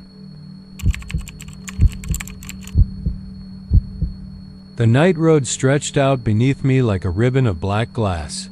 The hum of tires on asphalt, a lullaby I couldn't drift into. I hadn't planned to stop. Route 183 was nothing more than a corridor between nowhere and somewhere else. But fatigue clawed at my eyelids, a cold reminder that I was human, not machine. I spotted the cemetery gate just after a bend. An old iron arch half swamped in kudzu and wild jasmine, the bars rusted and bent, whispering invitations I couldn't resist. I eased the Volvo onto the gravel shoulder, the engine's hum dying. In the empty dark, headlights swept over leaning headstones, the pale marble faces mottled with lichen, names long forgotten. Beyond them rose a row of crypts, squat stone rectangles with beveled doors stained the color of old blood. The air smelled of damp earth and decaying leaves, as if the entire graveyard exhaled with every breeze. My heart thudded somewhere beneath. My ribs once, twice, then settled into a steady thump that matched the pulse in my throat. I grabbed my flashlight and stepped onto the grass, the beam cutting a trembling path through fog that hugged the ground like a living thing. Something about this place felt wrong. Not cursed, exactly no local legends, no pamphlets warning of trespassers gone mad. Just wrong, as though the world here had paused while every other place carried on. I drew in a breath, and my lungs filled with the scent of moss and rot, of worms squirming through soft soil. The beam swept across a pair of footprints in the grass, faint but distinct. Boot treads, 5 inches wide and stamped as though the owner had halted mid-step. Better yet, the grass blades were pressed flat and slightly warm beneath my shoes. Warm. I swallowed. My breath puffed in the chill night air. My light found them again. Prints leading from the slabs of the crypts, row after row, then disappearing. Into the darkness beyond. I stepped forward, curiosity pulling me like a second heartbeat. Each print glowed faintly in the flashlight's eye, the earth still radiating heat as though the footsteps had been made a heartbeat ago. Where had they come from? Whose? The crypt doors loomed closer now, stained with streaks of iron oxide, their hinges silent and stubborn. I ran my fingers along one edge, expecting the chill of stone, but met something softer no, warmer like bruised flesh pressed against cold granite. I jerked back, heart hammering. My light flicked upward, and I saw the door had cracked inward, a sliver of yawning black. I shouldn't have looked, but of course I did. Fear, they say, is a story the body tells itself. I whispered to myself madness, hallucination, wind. The night was still. I stepped forward, the beam catching a pair of eyes reflecting low among the shadows. Round, dark, unblinking. A figure emerged. First one leg, then another, then shoulders hunched beneath a tattered coat. The thing moved with a slow, loping gait. A puppet jerked by invisible strings. Its head lolled to one side, as though listening to a half-remembered tune. I raised the light. The thing sank back into shadow. The prints, the warmth it had to be connected. My breath caught. I had 2 choices. Flee and pray I didn't become another tale whispered along lonely highways, or linger and piece together whatever nightmare was unfolding here. Some foolish blend of dread and resolve pushed me forward. I walked past headstones. Older than this country, their inscriptions worn beyond recognition. Weaving between stones, I reached the far edge of the cemetery, where the fog thickened into a gray wall. Another print paused at the edge of the grass, then vanished. My light caught the faintest movement, a hand brushing against a wrought iron. Fence, dragging rusty fingers. I clenched my jaw, knuckles whitening on the flashlight's grip. Something moved behind me, a scrape of metal on stone. I whirled. The crypt door had swung fully open, and the corpse-like figure stood just inside, its face hidden in shadow. A low rasp escaped me. I blinked, convinced I'd wake from a dream. But the thing took a step forward, and heat rolled down the hallway. Of my spine. The gravel crunched under its boots, each step a staccato in the silent graveyard. My chest seized fight or flight warred within me. I tried to back away, but my heel caught a root, sending me sprawling across dew-slick grass. The flashlight tumbled from my hand, its beam dancing madly in every direction. I scrambled to my knees, heart pounding so violently I saw ringing blooms of red behind my eyes. My hand closed around the handle of my car key, the only weapon in reach. Panic screamed in my head. Run, run. The thing's silhouette shifted in the wavering light, as though it were made of smoke and steel both. Then the world stilled. The door swung shut behind it with a final thunk. Cold metal kissed the air where it had been. I surged upright, my breath ragged, and whirled toward the open gate. My car promised sanctuary. I didn't bother thinking twice. I sprinted across the grass, the gate rattling as I shoved against it.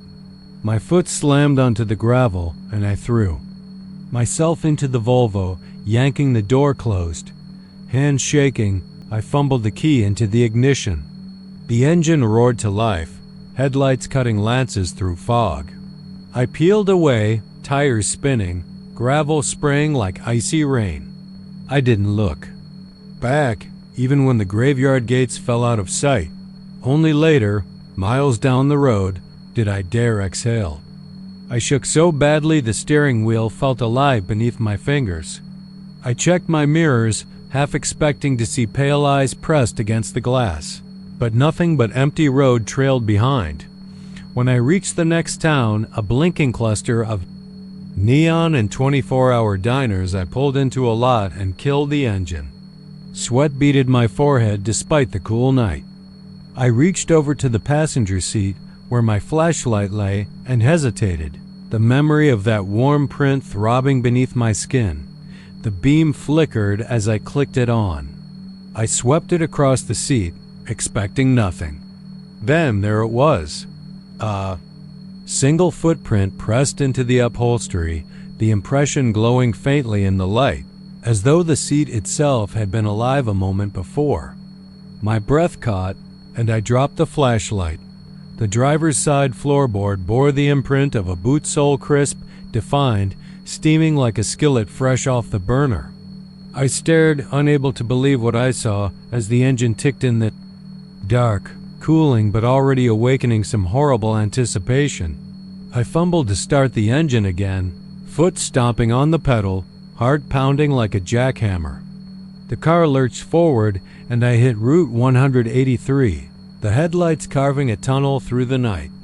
Behind me, the graveyard receded, its gates swallowed by distance. But I knew it wasn't over. The prints were in my car now, haunting me. They were warm still, as though the thing had climbed inside with me, riding shotgun on my terror. I drove on, the dark pressing in from all sides. And somewhere between that cursed cemetery and the first light of dawn, I understood. Some places don't let you leave, and some footsteps don't fade with time. She first heard it just after midnight, when the station clock ticked past 2 in the morning and the last manic caller had begged for a request she could no longer tolerate. Sarah Caldwell leaned back in her chair, the leather cushion groaning beneath her weight, and spun the tuning knob until the hiss of static filled her headphones. Somewhere between 2 and 3 on the AM dial, a voice crackled to life, a voice she knew better than her own reflection. It began with her familiar sign-off. "You're listening to Sarah Caldwell, keeping you company through the dark hours." The timbre was identical, right down to the slight rasp in her tone when she emphasized the day's last news. But this wasn't her studio. This wasn't the city she'd built her career in. This was something deeper in the hiss. Something haunted Dot as she twisted the dial back and forth, straining for clarity. The broadcast shifted. The background chatter took on a rural cadence, a dusty wind rattling shutters, the distant lowing of cattle, a train whistle that seemed to die just beyond earshot. An old country jingle played beneath her show, one she'd never chosen. Listeners called in with urgent whispers about Devil's Draw, the town she'd fled nearly 10 years earlier. Sarah's heart pounded as they named streets she remembered. From childhood, Maine and Ash, the crossroads where her father's pickup had waited on stormy nights. A caller begged her to warn the new residents of the shrieking in the wells. Another whispered that the old radio tower had started broadcasting at midnight again for the first time since the storm of '99. Sarah leaned forward, mouth dry, The SWR meter on her own board sat flatlined, no incoming remote feed, no external source. Yet the voice persisted. The next night she stayed behind after her shift, locking the studio door and hunting for wires or a phantom transmitter stashed in a closet. All she found was empty space and echoing hallways. When she returned to the console, the static had turned to a throbbing pulse like a heartbeat under the glass. She fitted the headphones again and heard her own voice intone a new message. "If you hear me, Lydia, come home. They can't keep us apart." The name Lydia made her blood run cold. That was her childhood name. Before she reinvented herself in the city, before she dropped her given name like a hot poker, Sarah Lydia Caldwell. The words echoed off the walls. Come home. Home. After that, the broadcast began to bleed into her live show.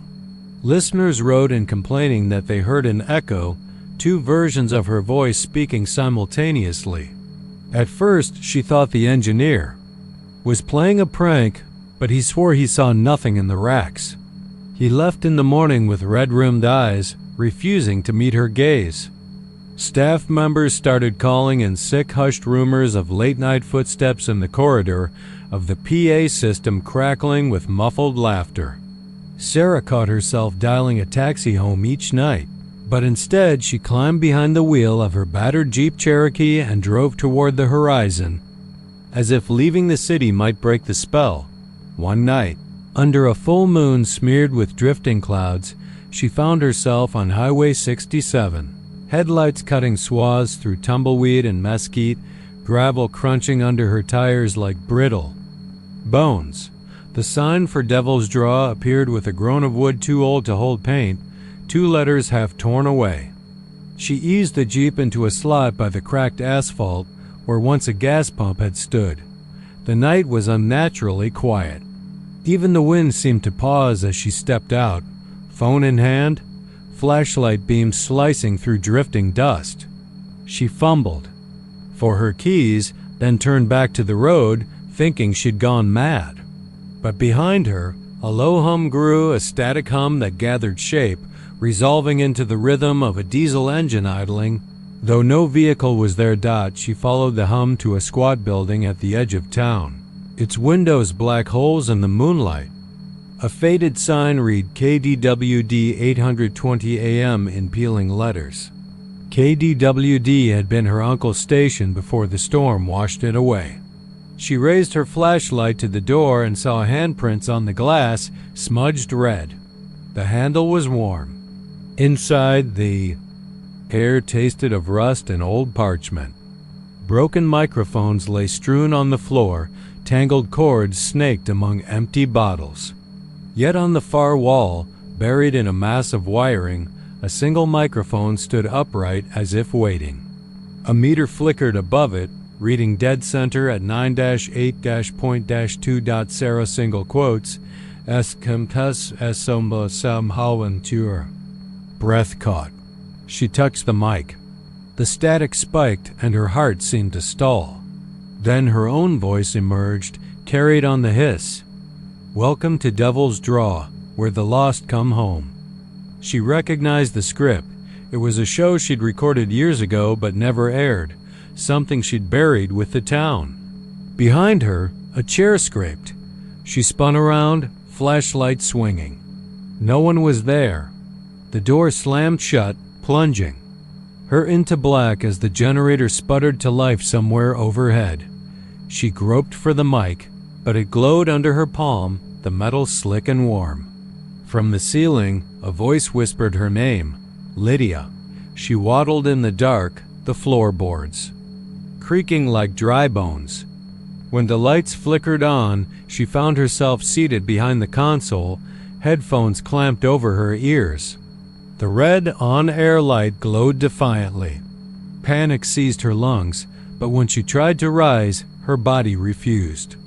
Knots of vines crept through the cracks around her feet, binding her to the chair. She heard a steady drip from behind the rack, a slow leak of crimson into a metal pan. Then the broadcast began. Listeners in Devil's Draw called in, voices thick with tears, begging her to remember the promise she made. They spoke of the night of the flood, of how she'd run into the rising water and vanished, how the town had waited for her return. Sarah tried to speak, to deny it, but only her stuttered breathing came through the microphone. Somewhere in the darkness, footsteps approached, wet against the floor. When she turned her head, the light above the mixing desk shifted, revealing her own reflection etched into the dusty plexiglass. Hollow eyes, hair streaked with white, a face lined as though drawn by decades instead of days. A handprint faded at her cheek, the shape of a child who had waited alone in the cellar of their family home, promising to stay until Sarah came back. She closed her eyes, tears flooding unbidden. When she opened them again, the station was empty. The vines had receded, the mic was gone, and the console sat cold. The only sound was the low drip of water somewhere beneath the boards and the distant rush of wind across the plains. The air smelled of damp earth and something sweeter -decay. On the highway back to the city, her Jeep rattled and shook. The AM dial caught every frequency but one, Devil's Draw alive again. Over the static, her voice called to her, softer this time. "I'm coming home." She didn't dare answer. The rear view mirror held only empty road and the moon sliding behind clouds. By dawn, she was gone from the seat, leaving the engine running, the door ajar. Radio still tuned to the cursed frequency. At the station in town, they found her spot at the console empty, her microphone dust-free, as though she'd never touched it. A single page lay on the desk, smudged with dirt and a child's fingerprint. "Don't forget us." No one could explain why the dead air had carried her voice all night. But on certain stormy evenings, when the wind howls just right, callers still report tuning their radios to 820 AM and hearing her show from a town that no longer exists. Sarah Caldwell signing off, whispering into the static and promising to return home once again. The wind off the prairie carries a dry, rattling whisper as Marcus steps through the rusted gate of the old Coleman Cotton Gin, the metal groaning like a wounded animal. He and his friends dared each other to come out here under the blood red dusk to prove they weren't cowards, teenagers chasing thrills where none should live. The gin's hulking silhouette looms against the horizon, girders bent like arthritic fingers, windows gaping with shards of glass that glint like fractured teeth. Inside, dust motes drift through shafts of fading light, spotlighting forgotten. Piles of lint and detritus so thick it lies like new fallen snow, coated in grime.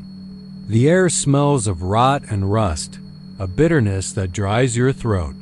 Marcus hears the faintest creak ahead, a belt straining on pulleys that should be long since seized by disuse, but somehow still alive. His heart hammers as he approaches the great drum, its once gleaming surface scarred by corrosion and streaked with something darker. He reaches out, thumb brushing the coarse metal, and recoils when his fingertip comes away with a sting of dried blood. Tiny crumbs of it flake into the dust at his feet, each fleck a promise of violence that happened long ago, or maybe just yesterday. He strains to hear. There's no one here but him, but the machine hums now, a low vibration in his bones, as though the gin remembers its purpose even after all these years. Marcus glances over his shoulder, but there's nothing but drifting lint and shadows that stretch unnaturally like fingers beckoning from the gloom. He knows he should run, should sprint back through the field and never look back, but his legs feel rooted to the plank-strewn floor. His friend's dares echo in his mind. Face the gin if you're brave. He swallows, mustering up a laugh that cracks in his own ears, and reaches for the pulley housing. The belt quivers under his touch, and then it begins to turn slowly at first, like a lazy child rolling in its crib, then gaining speed until it's a blur of rubber and ancient oil. The sound swells, a rasping growl that turns the air electric, and Marcus jerks back, stumbling over broken slats, heart pounding like a drum. He watches, horrified, as the belts surface. Those deep grooves designed for cotton bales reveals fresh stains of blood, not just the brittle red he felt, but glossy streams that appear and vanish as the belt whirls, as though bleeding in. Real time, a thick, coppery scent swamps him, twisting his stomach into knots. He wants to scream for his friends, but his throat has gone dry. He can only stare in disbelief as the belt lunges forward, hungrier than any machine has a right to. Then the lights flicker. Above him, the old wiring crackles, and bulbs snap off one by one until the djinn is plunged into near darkness, save for the sickly glow of a few stubborn filaments. Shadows move where there should be stillness, columns of shadow that shudder against the walls as if something is rushing through the building's bones. The belt slows, then shudders to a stop, but its pulleys keep turning, whistling like ghosts caught on a track. Marcus takes a shuddering breath, tells himself it's just wind in the machinery, just the last echo of a place built to separate fiber from seed. He sneaks a step closer, compelled by something that feels more than curiosity, an itch of fascination that grips his mind and whispers, "Touch it again." His hand moves forward against his will, and the moment his skin meets the rubber, belt, pain erupts, white hot, and then a voice hisses in his ear, low and gravelly, like metal scraping rock, "Finish what we started." He whirls, searching for the source, but finds only the whir of the djinn, the smell of blood, and the velvet darkness pressing in on all sides. He stumbles backward, foot brushing a coil of cable. It wraps around his ankle and sends him crashing to the floor.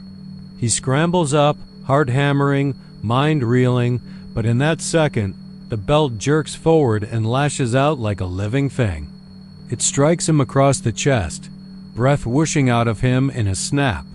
The impact leaves a smear of blood on his shirt where a rib cracked, and Marcus feels the machine's intent, a single-minded hunger for flesh, for life.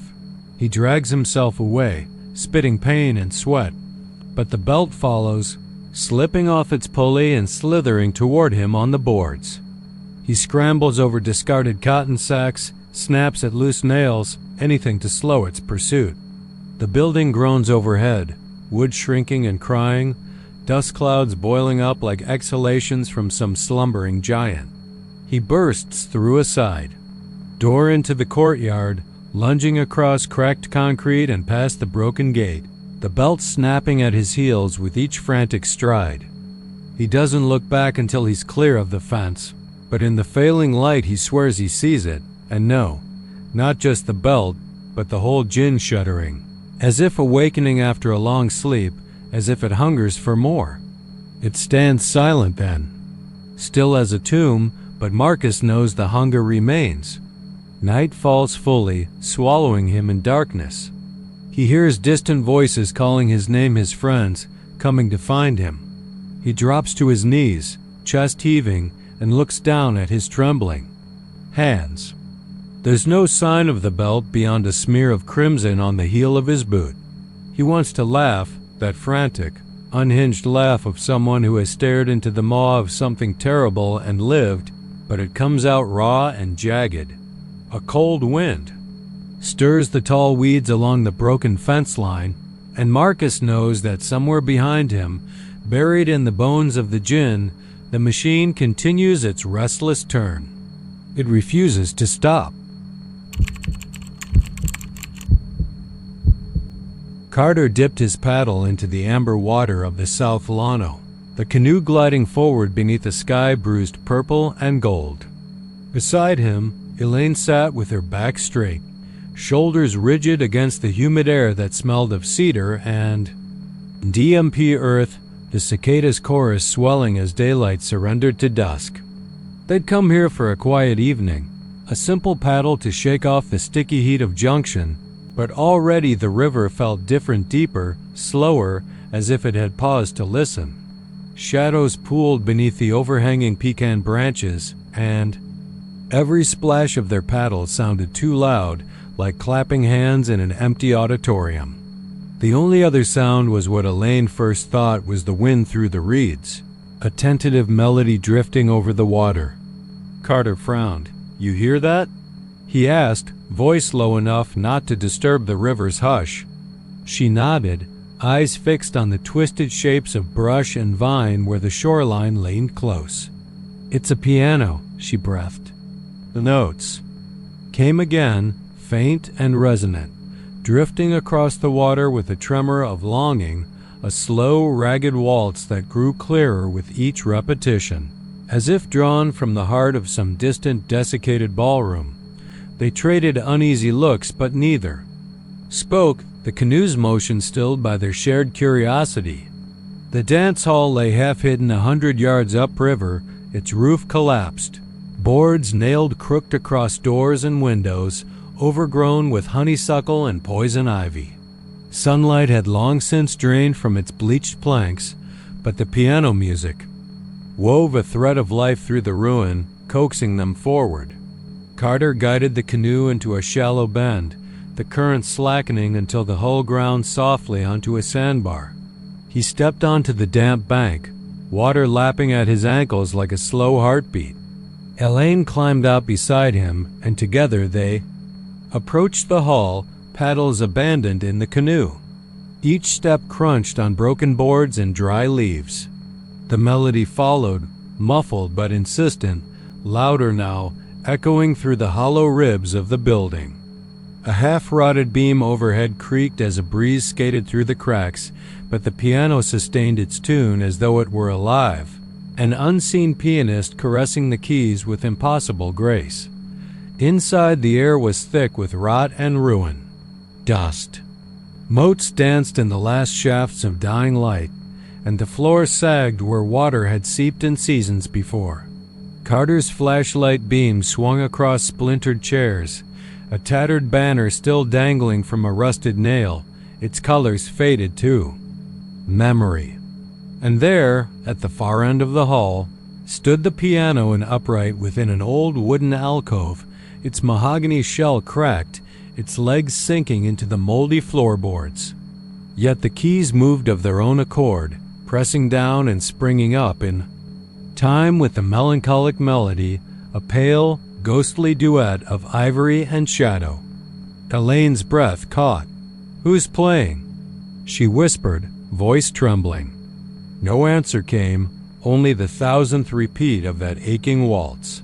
As if someone whispered a broken promise in each note, Carter took a cautious step forward, each footfall a drumroll for his unraveling courage. The piano's lid swung open on rusted hinges, revealing strings dark with dust, a single glove draped across the hammers.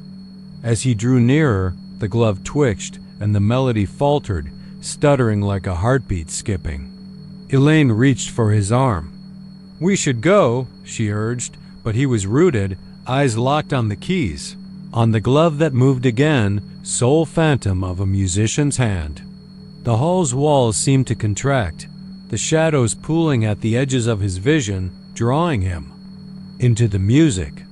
He felt the weight of countless eyes upon him, the press of unseen bodies waiting in the broken doorways and behind shattered windows. Then, with a discordant chord that grated like fingernails on bone, the piano fell silent. The air snapped cold, and in that hush, Carter heard something else. The soft rustle of skirts, the shuffle of dancing feet, the whisper of laughter not his own. A chill ran up his spine as he turned to Elaine, but she was gone. He called her name, voice cracking like a dry twig, but the hall answered only with emptiness. Panic bloomed in his chest. He raced back toward the door, only to find the path blocked by a figure in a rotted flapper dress, hair curled and ash-colored, ringlets skin pale as driftwood. She stood where no living woman could stand, her gaze fixed on him with hollow eyes that gleamed with despair. Carter's shout died in his throat as she lifted a hand, pointing toward the piano. He glanced back. The keys were moving again, faster now, summoning him with a rhythm that was not a waltz but a dirge. The scrap of her dress whispered against the floor, and he recognized the tune. It was the very melody they'd first heard, twisted into something anguished and raw, as if the piano were lamenting a crime long since committed. Without thought, he turned and bolted into the night, branches slapping his face, roots tangling his feet, the phantom music chasing him out onto the sandbar where the canoe waited. He plunged into the river, the shock of cool water slapping him awake. The music thudded in his ears, distant yet inescapable, as he scrambled into the canoe. Elaine was there, pale-eyed and shaking, but whole. He grabbed an oar and shoved off, paddling with blind fury until the dance hall shape slipped behind. The bend. The waltz faded to a whisper, then to silence interrupted only by their ragged breaths and the slap of water against the hull. Neither spoke until the stars blinked overhead, and Carter's arm shook so violently he had to pause. Elaine's hand found his. "He's gone," she said softly. He didn't argue.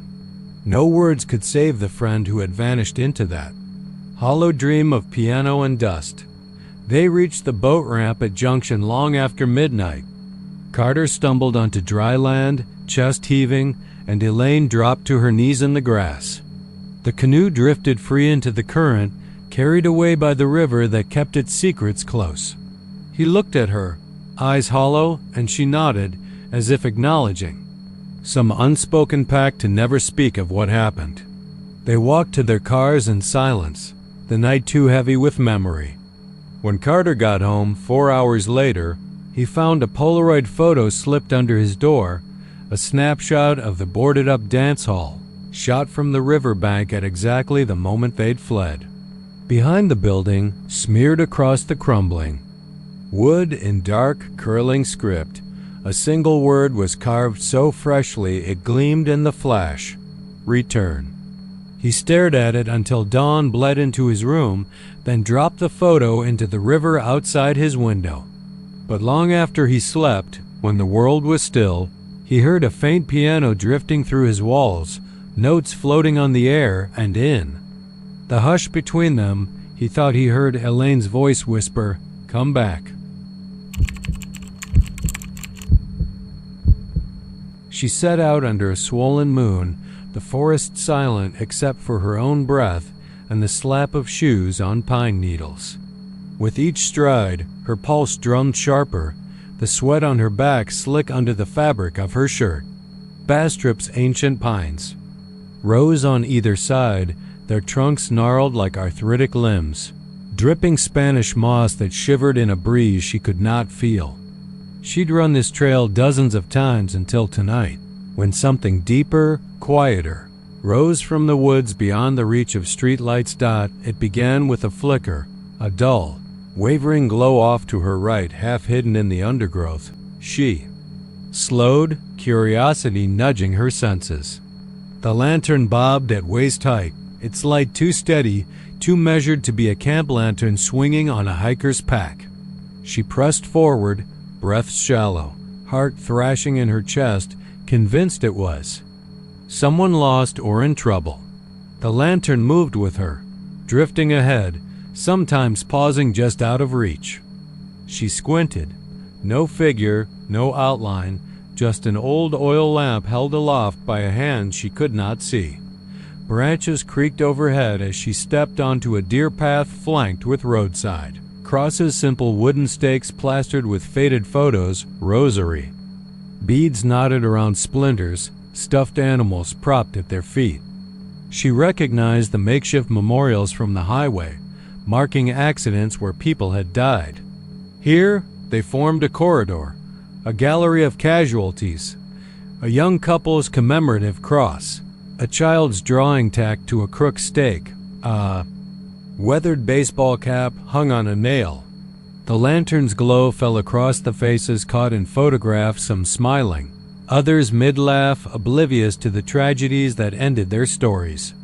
The hush pressed in, alive with whispers she could almost hear between rustles of leaves. She swallowed, chest tightening. "Hello?" Her own voice sounded wrong in the hush, as if she'd stepped into another world. The lantern drifted closer, its flame steady, refusing to dance or die. She reached out, fingers brushing the heat of the glass. It swung gently, leaning away, beckoning her deeper. Against every instinct, she followed, drawn by terror and fascination. The crosses multiplied, battered by wind and rain, some knocked askew as if by unseen hands. Each held offerings, a broken toy gun, a single rose, a faded softball jersey. Memories of lost lives clung to each stake, tethered to wood and earth. The path narrowed, the pines closing in until branches snagged at her arms. Her breath puffed in clouds, and sweat stung her eyes. She realized she was running, though her legs ached, lungs burned. The lantern bobbed just ahead, unwavering, drawing her beyond the trail's end where few joggers dared. She passed a cross she didn't recognize, a high wooden pole topped with a single, unsettling detail. A cracked porcelain doll's head, its eyes gouged, its face scorched. Beneath it lay a tangle of hair and a woman's running shoe, its laces undone as if she'd fled mid-stride. A chill ripped through her. She pictured her own shoes, her own hair tangled with brush, and she broke into a sprint. Branches whipped at her face and arms, the thick forest closing in so tightly she could barely see the lantern now. It bobbed ahead, always beyond her fingertips. Her mind spun, turn back, scream, find her car. But she couldn't stop. She must see it, confront it, end this madness. Panting, she burst into a small clearing where the lantern hung in midair, over a mound of earth lined by crosses in tight semicircle. She stumbled, knees hitting ground. Leaves skittered across the mound as though disturbed by breathless wildlife. A shape flickered at the edge of the light, a twisted form, taller than any human, shoulders stooped, robes of threadbare cloth hanging from its frame. In its right hand it held the lantern. In its left, a length of chain rattled against wood. She raised her trembling hand to her mouth, unable to speak. The lantern man stepped forward, and his light revealed a face pale as bone, eyes black pits that swallowed. The lantern's glow rather than reflect it. His mouth twisted in a grin too wide, too thin-lipped, stretching impossibly to ear. His head lolled, as if dislocated, and with each step the cross's offering shook. Wind rising though the forest stood dead still. She pushed back onto her feet, legs quivering. "Please," she rasped, voice lost in the hollow hush. I just wanted to run. The lantern's glow pulsed, and she saw movement beyond it, shadows flitting between trees, shapes too tall and twisted to be deer. The lantern man's chain rattled louder, a sonorous clang that echoed like metal on stone. He raised the lamp higher, and faces flickered in its flame, distant memories of others trapped in the glass. A girl with tears running down her cheeks. A man with his fist raised as if shouting, a child with arms outstretched in silent plea. Their eyes turned toward her, imploring release. She backed away, stumbling onto the mound. The earth gave beneath her weight, and she fell against one of the stakes. Metal scraped against wood as the lantern man advanced. He reached out, and she felt the heat of his lantern brush her cheek. Ice shot through her blood as a single thought thundered in her mind. He never let them go. Not the lost, not the damned. He collected their souls, wove their fear into his lantern's flame, and bound them to that clearing forever. She scrambled backward, palms scraping bark. The clearing's edge dissolved. Trees pressed in, hunger personified. The crosses groaned, and the stakes leaned inward like fingers reaching. She closed her eyes, heart pounding so hard she thought it might burst through her rib cage. When she dared to open them, the lantern man stood directly before her. His lamp swung, illuminating her face with that cold, dancing light. She jerked her leg up in a vain kick, but his robe's folds snared her foot. He stepped forward, and the lamp's beam caught the photo pinned to her shirt. A charity run, her smile caught in mid-stride. He tilted his head as if amused, and the flame sputtered, dimming. "No," she whispered, reaching for the stake she leaned against. Her fingers closed around cold wood, and she hauled upward, twisting with all her strength. The stake gave with a crack, and she yanked it free as the lantern man reached to snuff or light her phone screen, the only barrier between him and her terror. She thrust the stake forward, wood splintering against fabric. He recoiled, a hiss emanating from his throat like wind through a tomb. Light erupted in the clearing painful, blinding, and the crosses around her trembled violently. She bolted, hard drumming, carrying the stake like a club, leg pumping until lungs screamed. The forest parted at her pace, the path returning, as if summoned. Behind her, she heard that final clang of chain and the slow, deliberate swing of a lantern. But when she dared to glance back, the forest was empty, no figure, no light, only the moss-draped trees and the hush of leaves overhead. She didn't stop until her car appeared, headlights halogen bright in the clearing's gloom. With shaking hands, she fumbled for her keys, threw the stake into the back seat, then slammed the door and turned the engine. The windshield wipers whirred uselessly. No rain had fallen. She peered into the rearview mirror, only her reflection, pale and wild-eyed, marked the darkness behind her. That night she drove home in silence, the road stretching endless, no jogger's loop in sight. The stake lay forgotten in her trunk, buried under water bottles and sweaty clothes. But when she closed her eyes, she saw the lantern man's face, black pit eyes swallowing light, and the memory of that lantern's glow guiding her into the woods. And someplace in Bastrop's forest, the crossings wait, the lamps flicker, and a silent collector still walks the path, ever eager for company. She arrived in Lubbock just as the sun was slipping behind dusty cotton fields, the heat of the day still clinging to the air like a living thing. Highway 84 had spat her out onto Quaker Avenue, where neon motel signs blinked in rhythm with the hum of cicadas, and the wind carried a faint scent of diesel and tumbleweed. The writer in her brain, always awake, cataloged every cracked sidewalk, the way the neon glow pooled over abandoned storefronts, how the road stretched flat and empty beyond the city limits. She was hoping for a night's quiet to finish a chapter, a place to hide from the strobing anxiety of deadlines. The Motel Sunset, its sign flickering Mo LSNSET, offered a single room. She handed over her card, took the key, and stepped inside. The room smelled of stale cigarette smoke and cheap detergent. A fluorescent bulb buzzed overhead, making the faded paisley wallpaper dance in a jittery pattern. She dropped her bag by. The bed, a squeaky spring mattress topped with a threadbare bedspread, and crossed to the tiny bathroom. The linoleum floor gave under her boots, and the mirror above the sink was framed in chipped plastic, edges yellowed. She turned the faucet. Water sputtered out in an uncertain stream. With her reflection staring back, she eased out of her jacket, unwound her hair.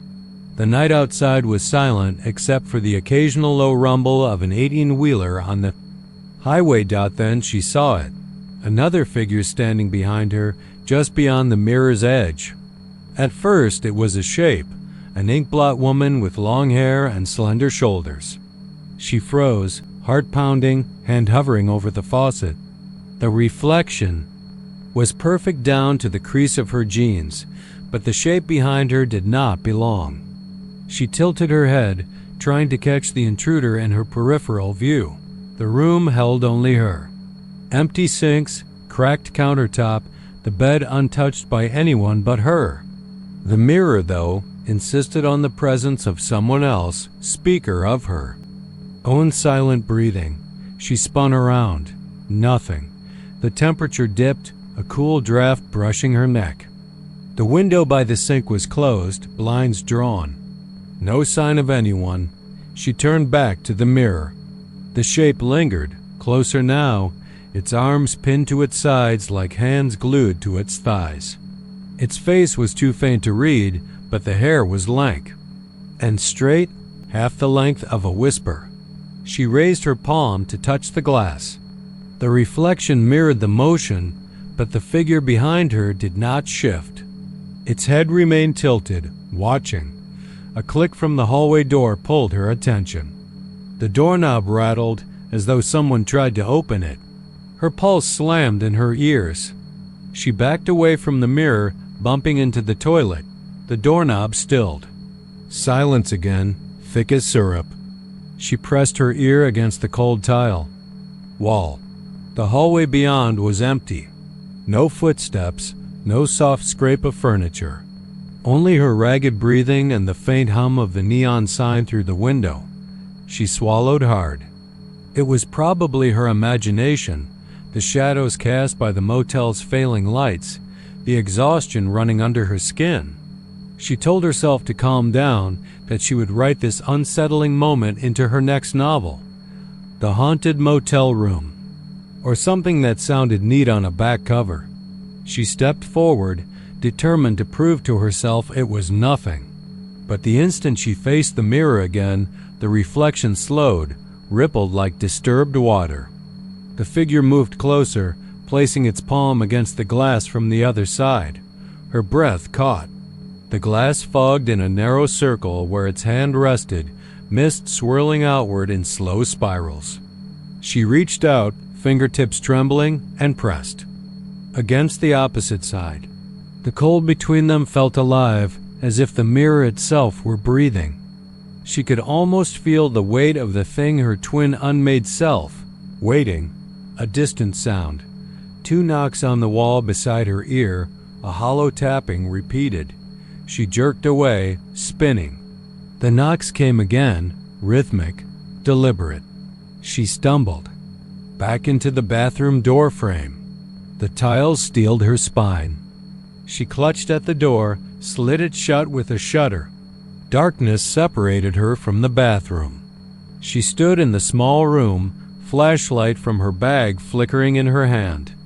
The beam landed on the bed, the cracked television set, the dresser. With its lone drawer slightly ajar, she pressed herself flat against the door, the flashlight's weak glow pooled at her feet. She could hear her heart, each beat echoing in her temples. The knock stopped. Silence. She counted to 10, then crept to the dresser, yanked open the drawer. Inside, the phone sat, its receiver ripped from the cradle. She picked it up. Static. Hissed in her ear, like wind through an open window. Then a voice, distant, thickly whispered, "Don't turn around." She dropped the phone. It slammed onto the carpet with a soft thud. The TV crackled on its own, lighting the room in electric. Blue. She dashed to it and pressed the power button. Nothing. The screen glowed, showing only snowy static. She held her breath as the image resolved into a distorted hallway image. Her bathroom, seen through the door's peephole. She recognized the cracked linoleum and the edge of the plastic frame mirror. She backed away, trembling. Another whisper. "You can't leave." It drifted from everywhere and nowhere. She turned until the walls seemed to close in. The flashlight blinked out. She was swallowed by blackness. Panic rose. She bolted for the exit. Hands fumbled the lock. She yanked the door open and spilled into the hallway, the beam dropping uselessly. The corridor stretched away, lit by weak red bulbs. Room numbers glowed on dented metal plates. Number 17, her room stood open. The key card lay on the floor, its chip blinking red. She ran. The exit sign at the far end of the hall pulsed. As she approached, the carpet beneath her foot sank, as if someone pressed down on it. She looked down, a single bare footprint there, toes curled, skin pallid. It sank deeper with each heartbeat. She couldn't see whose it was, but it felt impossibly cold. Above her, the exit bulb flickered and died, plunging the corridor into black. She froze. A new light bloomed behind her, bright and white. She turned slowly. The mirror from the bathroom now hovered in the hallway, suspended in midair, its surface, glossy and alive. The figure stood behind it, half seen through the glass, lips moving soundlessly. The glass rippled and then cleared, revealing a hollow-eyed woman in a tattered dress, her mouth wide in a silent scream. The writer recognized her own face, but stretched and warped, as if pulled through a nightmarish lens. The woman raised an arm, pressing a finger to her lips in warning. A whisper filled the corridor, drowning out every other sound.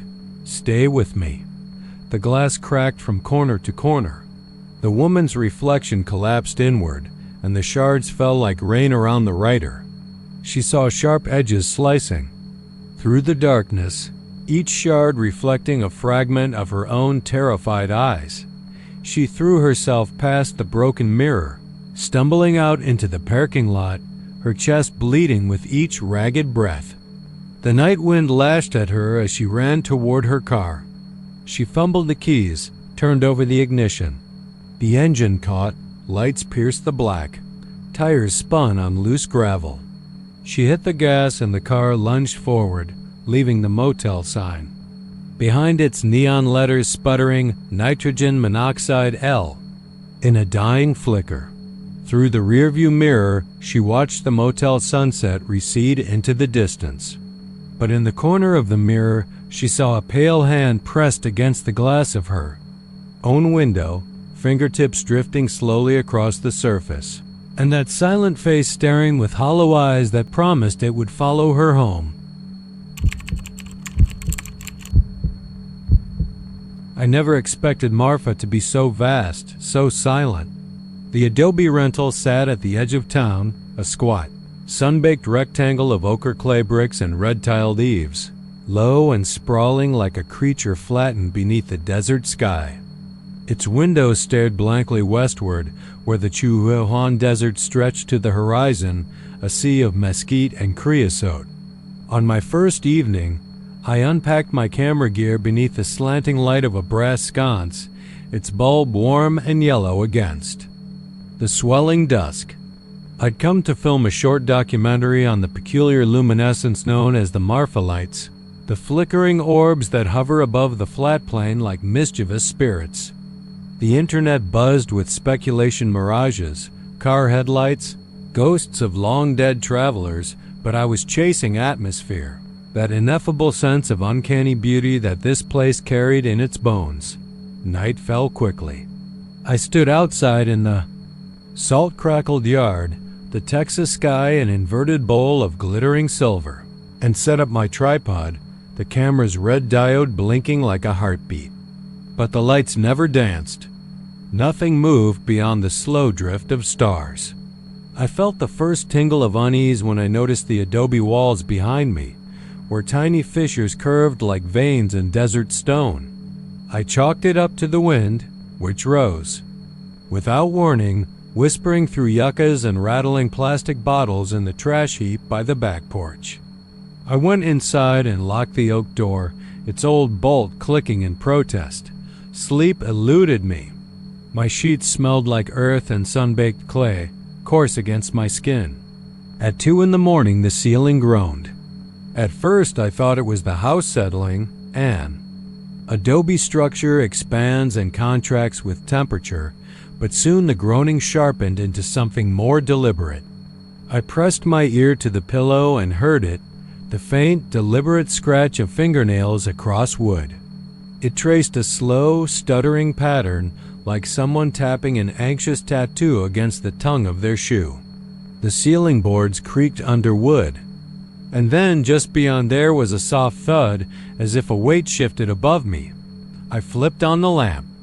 The room bloomed in the unforgiving clarity of halogen light. In the corner, my camera case lay open, lenses arranged like surgical instruments. A half-finished latte sat on the knit stand, its foam congealing into a strange skin. My heart hammered. As the scratch resumed, closer now, directly overhead. It moved back and forth, as though someone were pacing, restless. The adobe was reputedly unoccupied. The landlord said no one else lived here. And yet, something was up there in the attic space, in the rafters, and it had claws. I grabbed my recorder and stood on the mattress, pointing the mic at the ceiling. The scratching stopped. A beat of silence. Then came a whisper of movement, the rustle of fabric or some flapping loose fiber. The recorder's red light flickered. I held my breath. Without warning, the ceiling bolts above me rattled, a cascade of tiny thunks that sounded like marbles being rolled across floorboards. I stumbled back hard in my throat as the lamp wavered.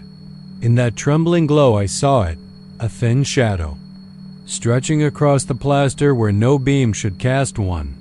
The shape shivered against the wall, a crooked limb, long and knotted. I ran the length of the room and threw open the window, the desert wind blasting in, carrying the scent of chamiso and distant rain. I filmed the night sky, fingers shaking so badly the shot wavered. The silence of Marfa returned, deeper than any city's emptiness, pressing against the glass. But when I looked back at the house, the single window behind me threw off a fleck of movement. Something perched on the rafters, its silhouette squat and still. I blinked, and it was gone. The next day, light was my ally. I scavenged the ridgepole with a flashlight, prying back a section of worn board. I expected to find squirrels or bats, something explainable. Instead, I uncovered an old leather bag. Wedged in the joist, a satchel full of fractured photographs and brittle letters undated. The photos were in sepia, a woman with hollow eyes, her fingers splayed over a plaster ceiling, a child reaching up toward a curling crack, and one of a man dressed in old Western garb, standing beneath a rafter cracked with old claw marks. Their names were scrawled on the backs: Delia, Roscoe, Marisol.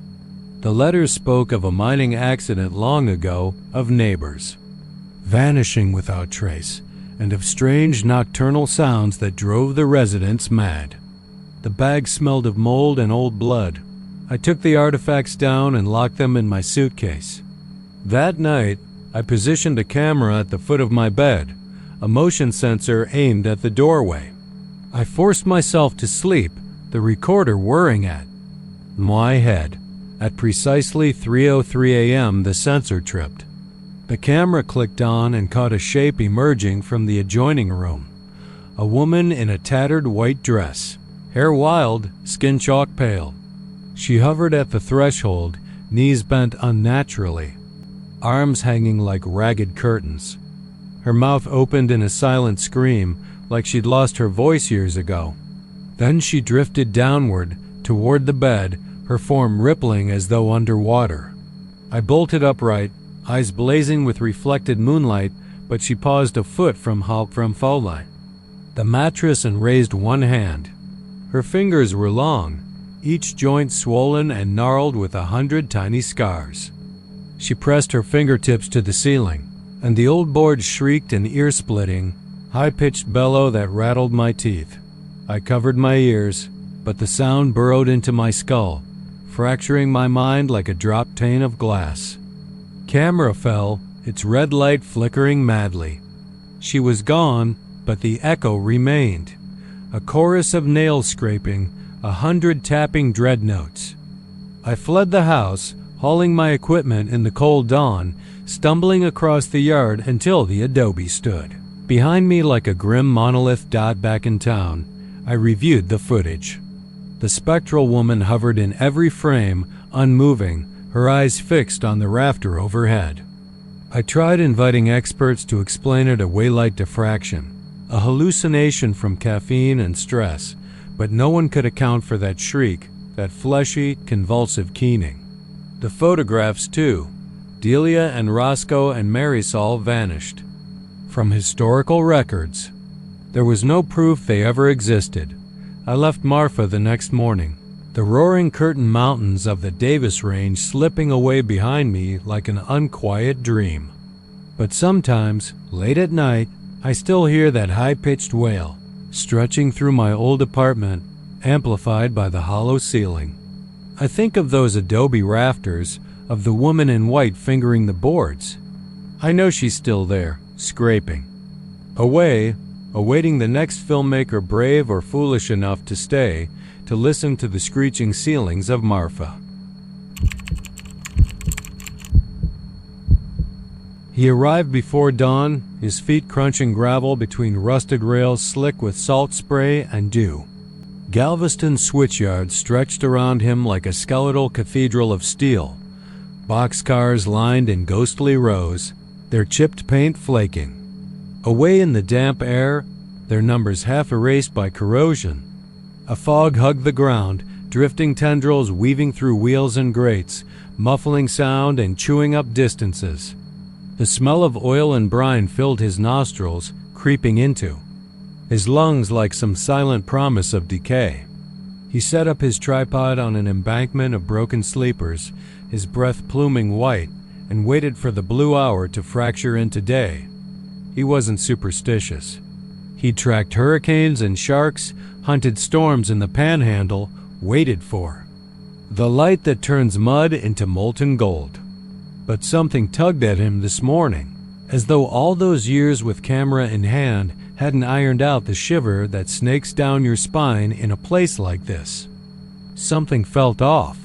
The hush pressed against his eardrums, broken only by the distant click of an oil tanker's vent and the soft sigh of wind threading through caboose windows. He raised his shutter to test the light. 6 seconds. 30 seconds. He tried different apertures, watched the exposure gauge dance. He wished he could capture the silence itself, bottle it in a Polaroid and hold it to his chest dot at 5:47 a.m. The horizon bled orange, and the first silhouette appeared between two freight cars, thin, elongated, as if it were a man stretched beyond human proportions. He peered through the viewfinder, saw nothing but shifting shadows. He pressed the shutter release. The flash detonated like a firecracker underwater, the world illuminating in stark black and white for a heartbeat. He lowered the camera and checked the back. Empty rails, swirling mist. But for a single frame, there had been something hunched, twisting away. His heart pounded. He clicked to zoom in on the captured JPEG, a smear of dark, indistinct outlines between cars, like someone moving too fast. He frowned, convinced it was a trick of shutter speed, the blur of wind-driven fog. But as he refocused the lens, the air around him stilled, and he felt, rather than heard, a soft scrape, metal on metal, a rasping that made him breathe through his teeth. He pivoted, sliding his tripod to the left, aimed at the open gap between boxcars 30 yards away. The gloom pooled there, impenetrable. He held his breath and snapped again. The flash flared, the click echoed, and for a moment he thought he saw the suggestion of many forms.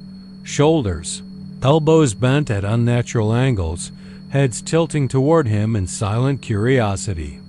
Then darkness reclaimed everything. No figures remained. Only his own pounding pulse and the faint echo of the flashbang. He checked the shot. Simply empty space, fog drifting across planks, the rails gleaming. He shook his head, sweat cold on his skin. He tried to laugh it off early morning exhaustion. Nothing more. He packed the camera into his backpack and walked along the sidings, searching for a reason to stay. That's when he found the shoe. A battered leather work boot, toe caved in, sole worn to slats. It lay askew on a tie like someone had stumbled and left it behind. He knelt, his knees sinking into wet wood, and lifted the boot.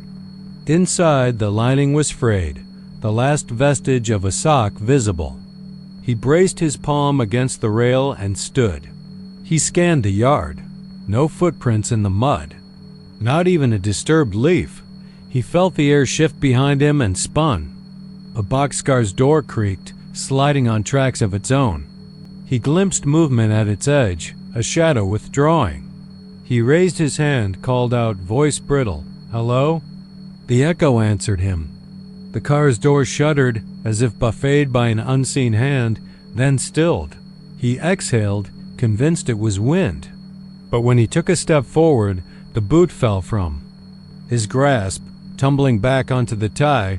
He picked it up again. It felt heavier this time. He glanced at the train car. The gap was impenetrable darkness.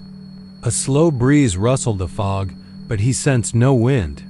He set the boot in his backpack and readied his tripod again, sliding the camera into place. He framed the same gap, set the exposure for 1 second, primed the flash. His finger tensed on the shutter dot when the flash went off. He had the sudden, intrusive sensation of being watched from every angle. Boxcar windows that weren't transparent catching spectral glimmers. Hinges that weren't loose creaking as though something shuffled inside. He held his breath. The light died. He hastily reviewed the frame on the camera's LCD. The gap was empty. The mist parted, revealing nothing. He looked up and caught movement, a pale hand slipping back inside the car. He looked closer and saw rows of hands pressing at the ridges of the metal interior, fingertips knuckles locked as though bearing the weight of some invisible force. He watched, breath stuck in his throat, as the hands receded, retreating into blackness. Then the door swung fully shut with a thud that reverberated through the steel bones of the yard. He stumbled back, hard as a sledgehammer, dropped to one knee behind a rail. He fumbled for his flashlight, found it, flicked it on. The beam cut through. The gloom, illuminating nothing but corroded wheels and splintered wood. He swept left, right, no door, no gap, just the continuous wall of corrugated metal. He raised his voice, shaky. "Who's there?" Silence, then the faintest rustling behind him. He ducked, pivoted, and saw briefly a face pressed against the wood of a boxcar door, pale and elongated, the eyes sunk in hollows. A mouth opening and closing soundlessly like a drowned fish. His flashlight faltered, the beam wobbling. He slammed it off, creating darkness. He ran, boots slipping on oil-slick ties and gravel, his breath ragged in his chest. Behind him, the click of metal to metal, footsteps on rails, following. He did not turn. He fled the switchyard, the horizon blooming orange with dawn. He burst through a chain-link fence and into the old conductor's shack, slamming the door, his chest heaving. He reached for the door handle, but the door in front of him was not the shack's. It was a boxcar door, pitted and scarred, set flush against the frame of the shack as though the car had slid into place. He threw himself backward, his neck snapping against the wall. He scrambled for his camera bag, yanked out his DSLR, cobwebs of sweat blurring his vision. He leveled the camera at the door. The glow behind the viewfinder turned red as he peered through the lens. He clicked the shutter, the flash firing with a stutter. Through the viewfinder, he saw them. Dozens of pale faces filling the doorway. Pressed nose to glassless window, eyes locked on him. Their limbs were too long, their torsos too narrow, their fingers like sharpened reeds. They reached out, fingers brushing the edge of the opening as though craving warmth. A low chorus of moans emanated from their throats, fusing into a single keening wail that rattled the door in its frame. He dropped the camera. The faces vanished as suddenly as they came. He sank to the floor, chest heaving, ears ringing. He dared to peek through the crack beside the door. The yard lay calm beyond, morning light dissolving the fog. He scrambled to the window, fished. His camera off the floor, and snapped one more shot through the glassless frame. The LCD glowed. No faces. Only the switchyard waking to daylight, rails gleaming, the air clear. He gathered his gear and never looked back. For weeks, he tried to convince himself the lenses lied, that it was all long exposure and pareidolia. He He placed magnified prints of each shot under a microscope, nothing but grain and digital artifact. But sometimes at night, he'd feel a cold breath at his neck and hear the rasp of nails dragging against metal. And in the deepest hour before dawn, he could swear he saw those pale forms, gathering at the edge of his vision, waiting for the next flash. She first saw it just after breakfast, out where the mesas touched the sky, a twisting column of dust that danced against the morning light like a living thing. The wind had been still, the plain stretching flat and yellow under the sun's early glare, and she'd been leaning against the tailgate of her pickup, nursing a lukewarm coffee and staring south toward the patchwork of cotton fields. That's when the dust devil rose, small at first, barely a swirl of grit and particles. But in seconds it grew, pulling up stones and dead grass, wobbling across the land with a deliberate grace. And then she noticed the shapes, outlines of people trapped inside that spinning vortex, their limbs contorted, faces blurred by the grit, reaching outward with fingers that flared like embers against the tan backdrop. She blinked, rubbed her eyes, convinced she was still dreaming. But the shapes remained, anchored in the heart of the whirlwind, drifting around its axis as though dancing to some infernal tune. She dropped her coffee mug, the porcelain clattering into the dirt, and scrambled back to her truck. The engine turned over on the first try, but she hesitated, watching the devil trace a line toward her, inch by inch, as though inspecting its prey. Then she drove, tires kicking up dust, rattling her teeth as she tore down the straight ribbon of Highway 385 toward Seminole, the column shrinking behind her but still in sight. Glinting in the sun like a mirage dot in town, the streets were empty, doors shuttered against the midday heat. The only movement came from the column itself, now wobbling across the edge of town, brushing the tops of telephone poles, its inner shapes pressing outward until they melded with the dusty air. She parked in front of the grocery store, heart hammering like a war drum, and stumbled inside. The bell over the door rang, but no one looked up. A clerk had hunkered behind the counter, head in hands. "You see it," she whispered, voice rough. "It's burning things." Then she bolted out again, back onto the street, and that's when she noticed the scorch marks, where the devil had touched the asphalt.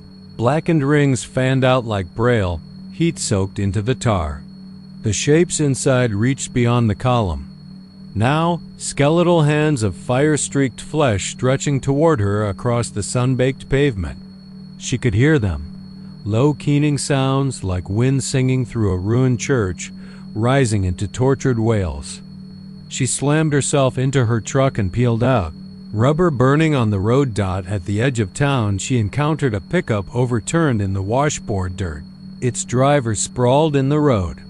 She jumped out, heart pounding in her throat, and ran.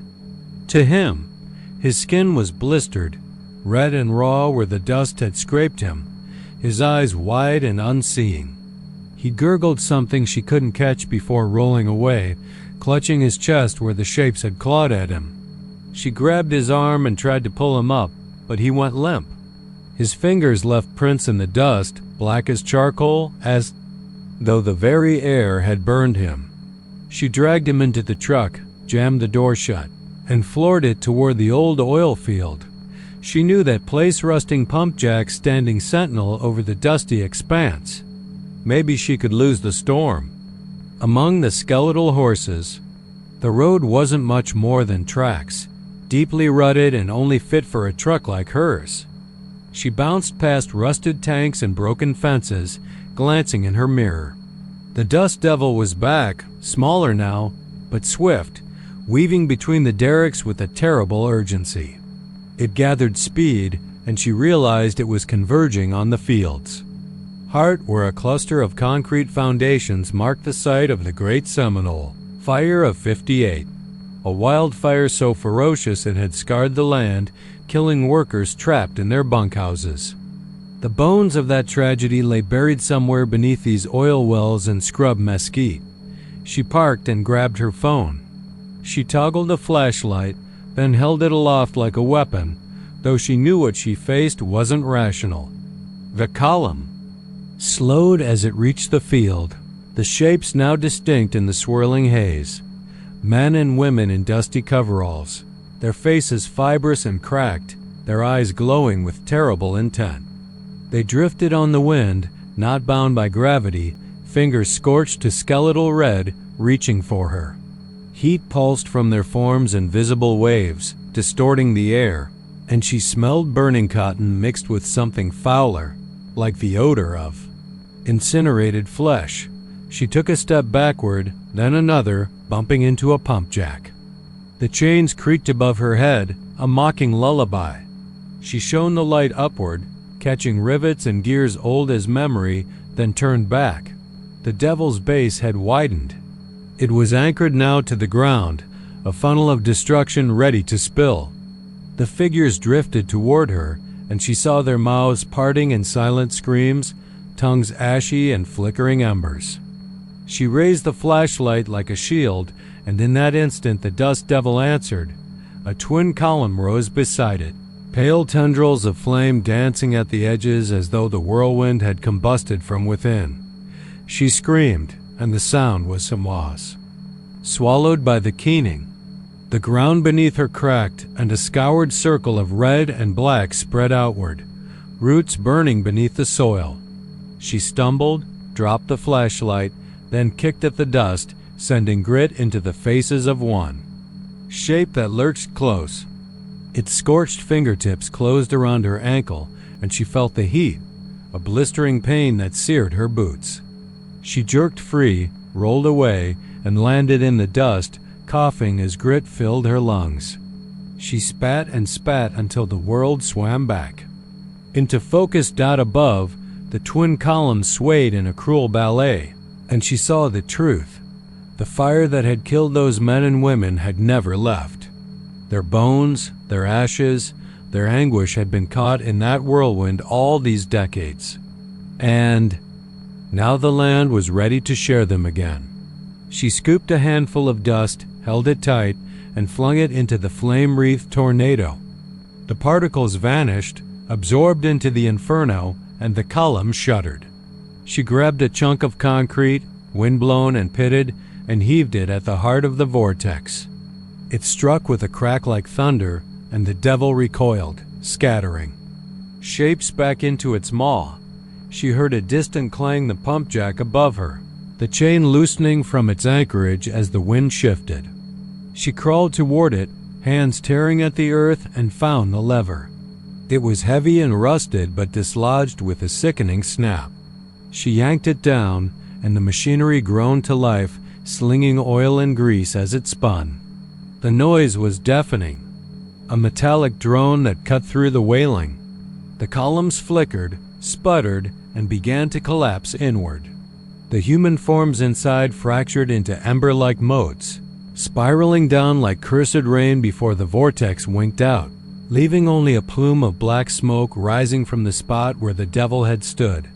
She sat in the dirt, chest heaving, every muscle shaking. The air was still again. The scorched circle remained, a smoking crater in the center of the pump jacks, but the shapes were gone. The engine had died. She touched her ankle, expecting blistered skin, but felt only the sting of dirt and sweat. She looked up at the sky, a perfect dome of pale blue, and wondered if she'd imagined it all. If the ghost stories of Seminole were twisted into her mind by the heat. Behind her, the pump jack creaked into silence. She rose, brushed grit from her jeans, and walked away without looking back. She caught her reflection in the side mirror of her truck, hair matted with sweat, eyes wide and wild. She thought she saw a smudge of ash on her cheek, but when she touched it, her fingers came away clean. She climbed in, started the engine, and drove straight through the town without slowing, tires throwing clods of earth as she ran toward the highway. That night, she lay in her bed, window cracked against the heat, and listened to the wind outside. There was a stirring in the air, a faint hiss that lingered on the edges of hearing. She closed her eyes, but sleep wouldn't come. In the darkness she felt a presence, something at her window, something that rattled the frame and whispered her name. She told herself it was just the wind, but when the breeze lifted the curtain, she saw a scorched fingertip pressed against the glass, leaving a smear of ash on the pane. And in that smear, she could make out the shape of a face grinning at her through the night. The air in the barracks was thick with the musk of old timber, the sort of smell you can't wash away even after every board has been scrubbed clean.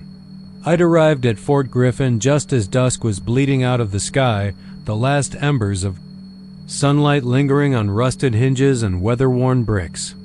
The place was silent in that particular way old ruins are silent, as if they've swallowed up every footstep and whispered secret of their past and left nothing behind but a void. I'd come to study the stationing records, the manifest lists of troopers who passed through here in the 1870s, but as I moved through the narrow passage to the cavalry barracks, I realized I hadn't counted on staying the night. By the time I'd set up my sleeping bag against the far wall, the moon was a waning sliver, casting thin, pinstripe beams through shuttered windows. Everything felt liminal, neither day nor fully night, caught in a half-life full of possibilities. I'd taken a final look at my lantern, clipped it to the ring by the door, and crawled into my bag, fingers still curled around loose-edged notes about court-martials held here during the Indian Wars. I imagined the faces of those soldiers. Young boys, really, thrust into a harsh frontier. Their boots would have been hobnailed, noisemakers in tight quarters, instruments of authority. I wondered if my boots might echo them tonight. I drifted into an uneasy doze when I heard it. Faint but unmistakable clatter like steel against wood. My heart lurched. I sat bolt upright, staring at the lantern's glow. The sound had come from the hall, somewhere beyond the covered storage of broken saddles and tattered uniforms. At first I thought it was the wind, rattling loose boards, but it settled into a deliberate rhythm. Step, drag, step. Drag, as though a man in hobnailed boots was pacing the corridor, maybe haunted by his orders or the weight of his own guilt. I strained my ears, counting the intervals, steady, measured, too purposeful to be random. I fumbled for my flashlight and clicked it on.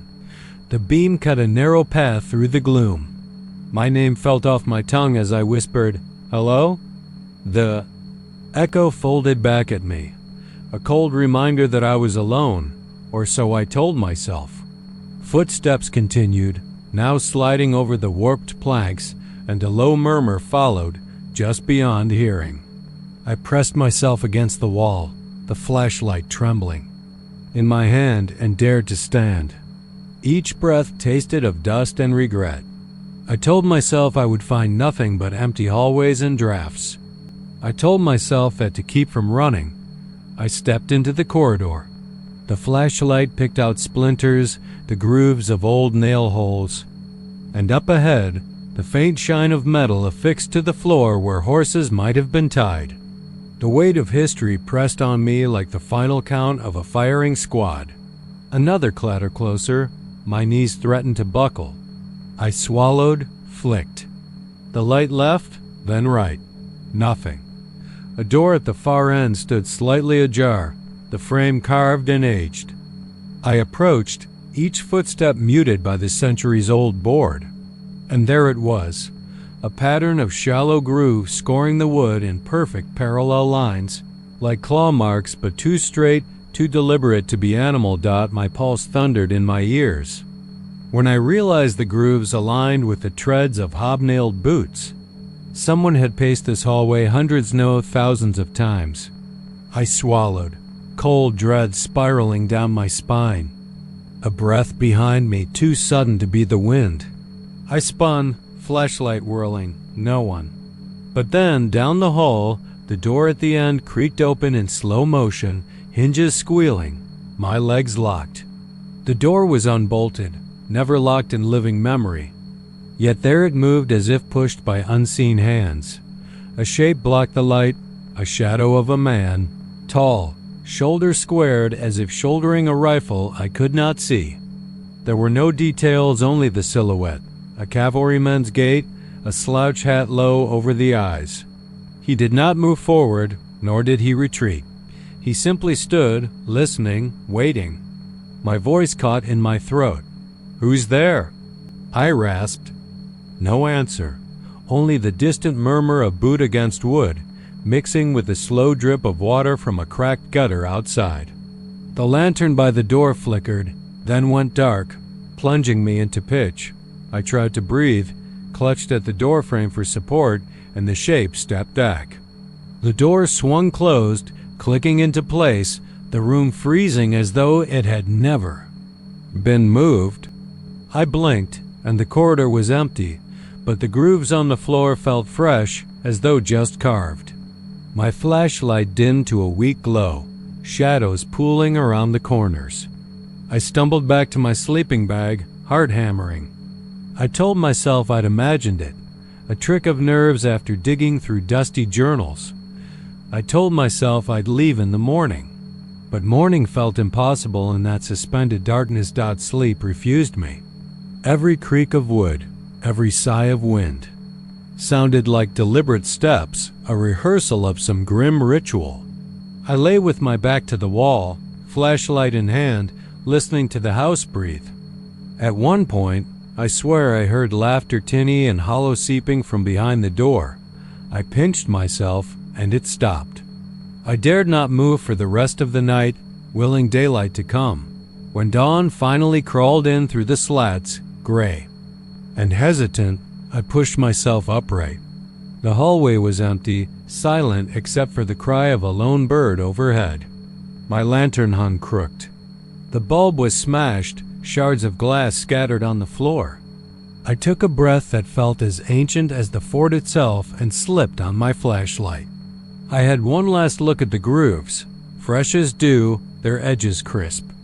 I knelt, traced them with trembling fingers, and saw tiny powdery flakes of rust-colored dust, not mine, nor from my boots, which were clean.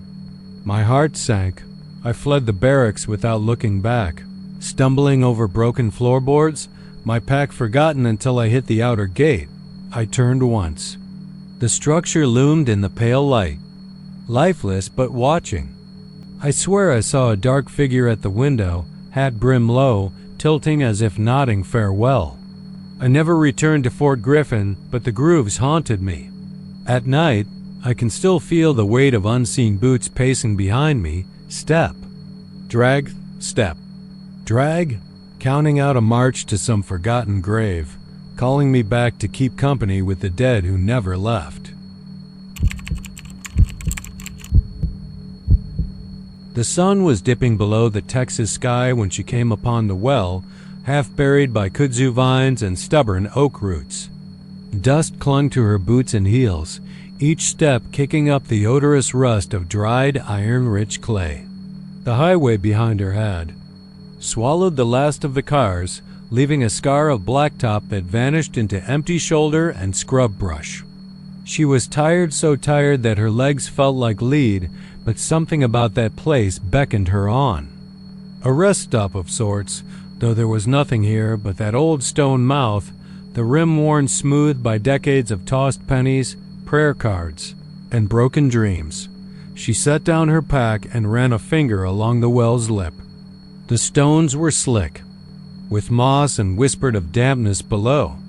The sky had turned a bruising shade of purple, the breeze carrying the distant scent of honeysuckle and what might have been rot.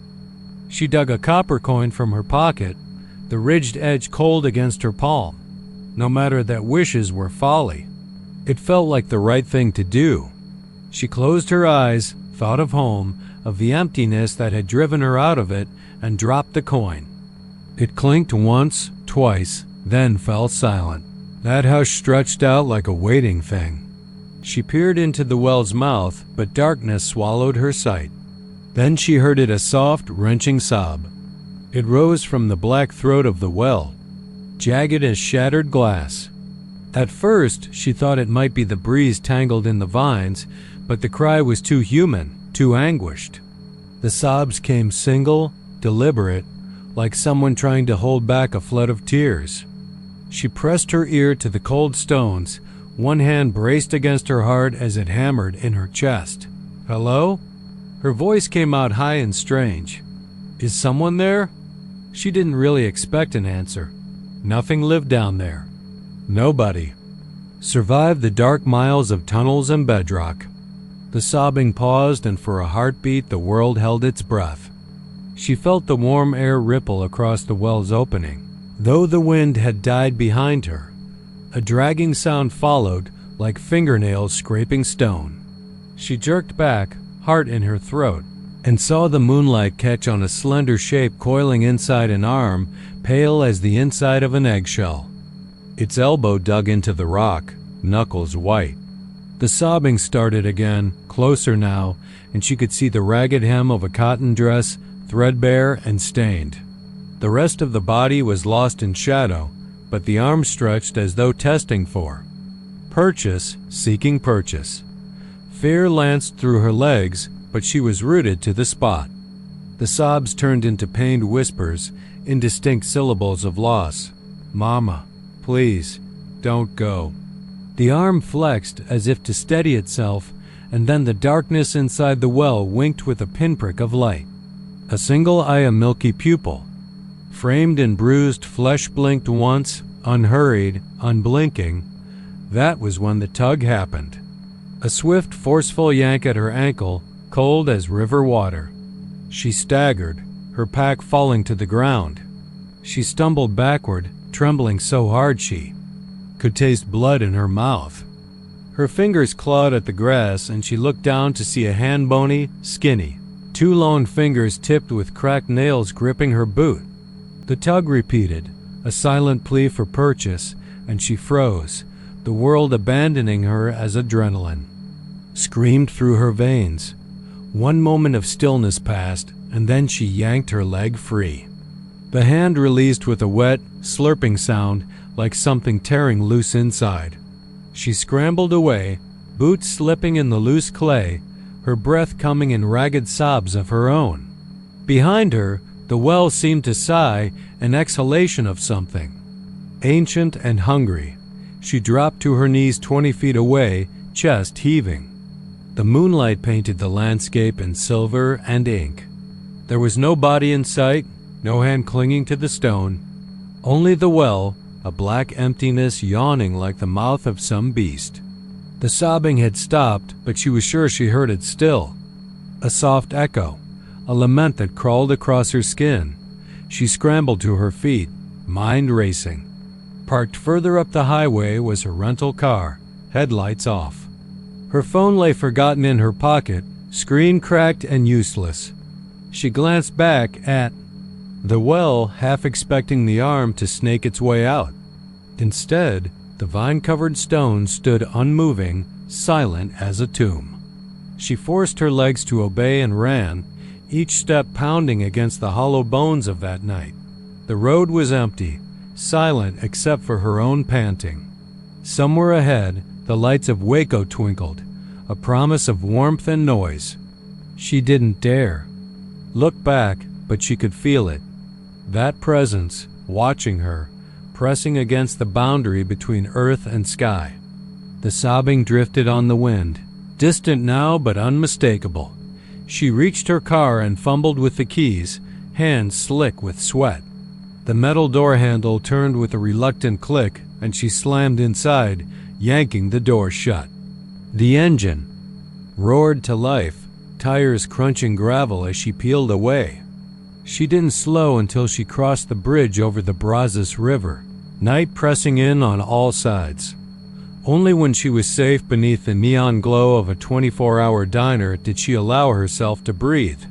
She slid into a booth, legs shaking.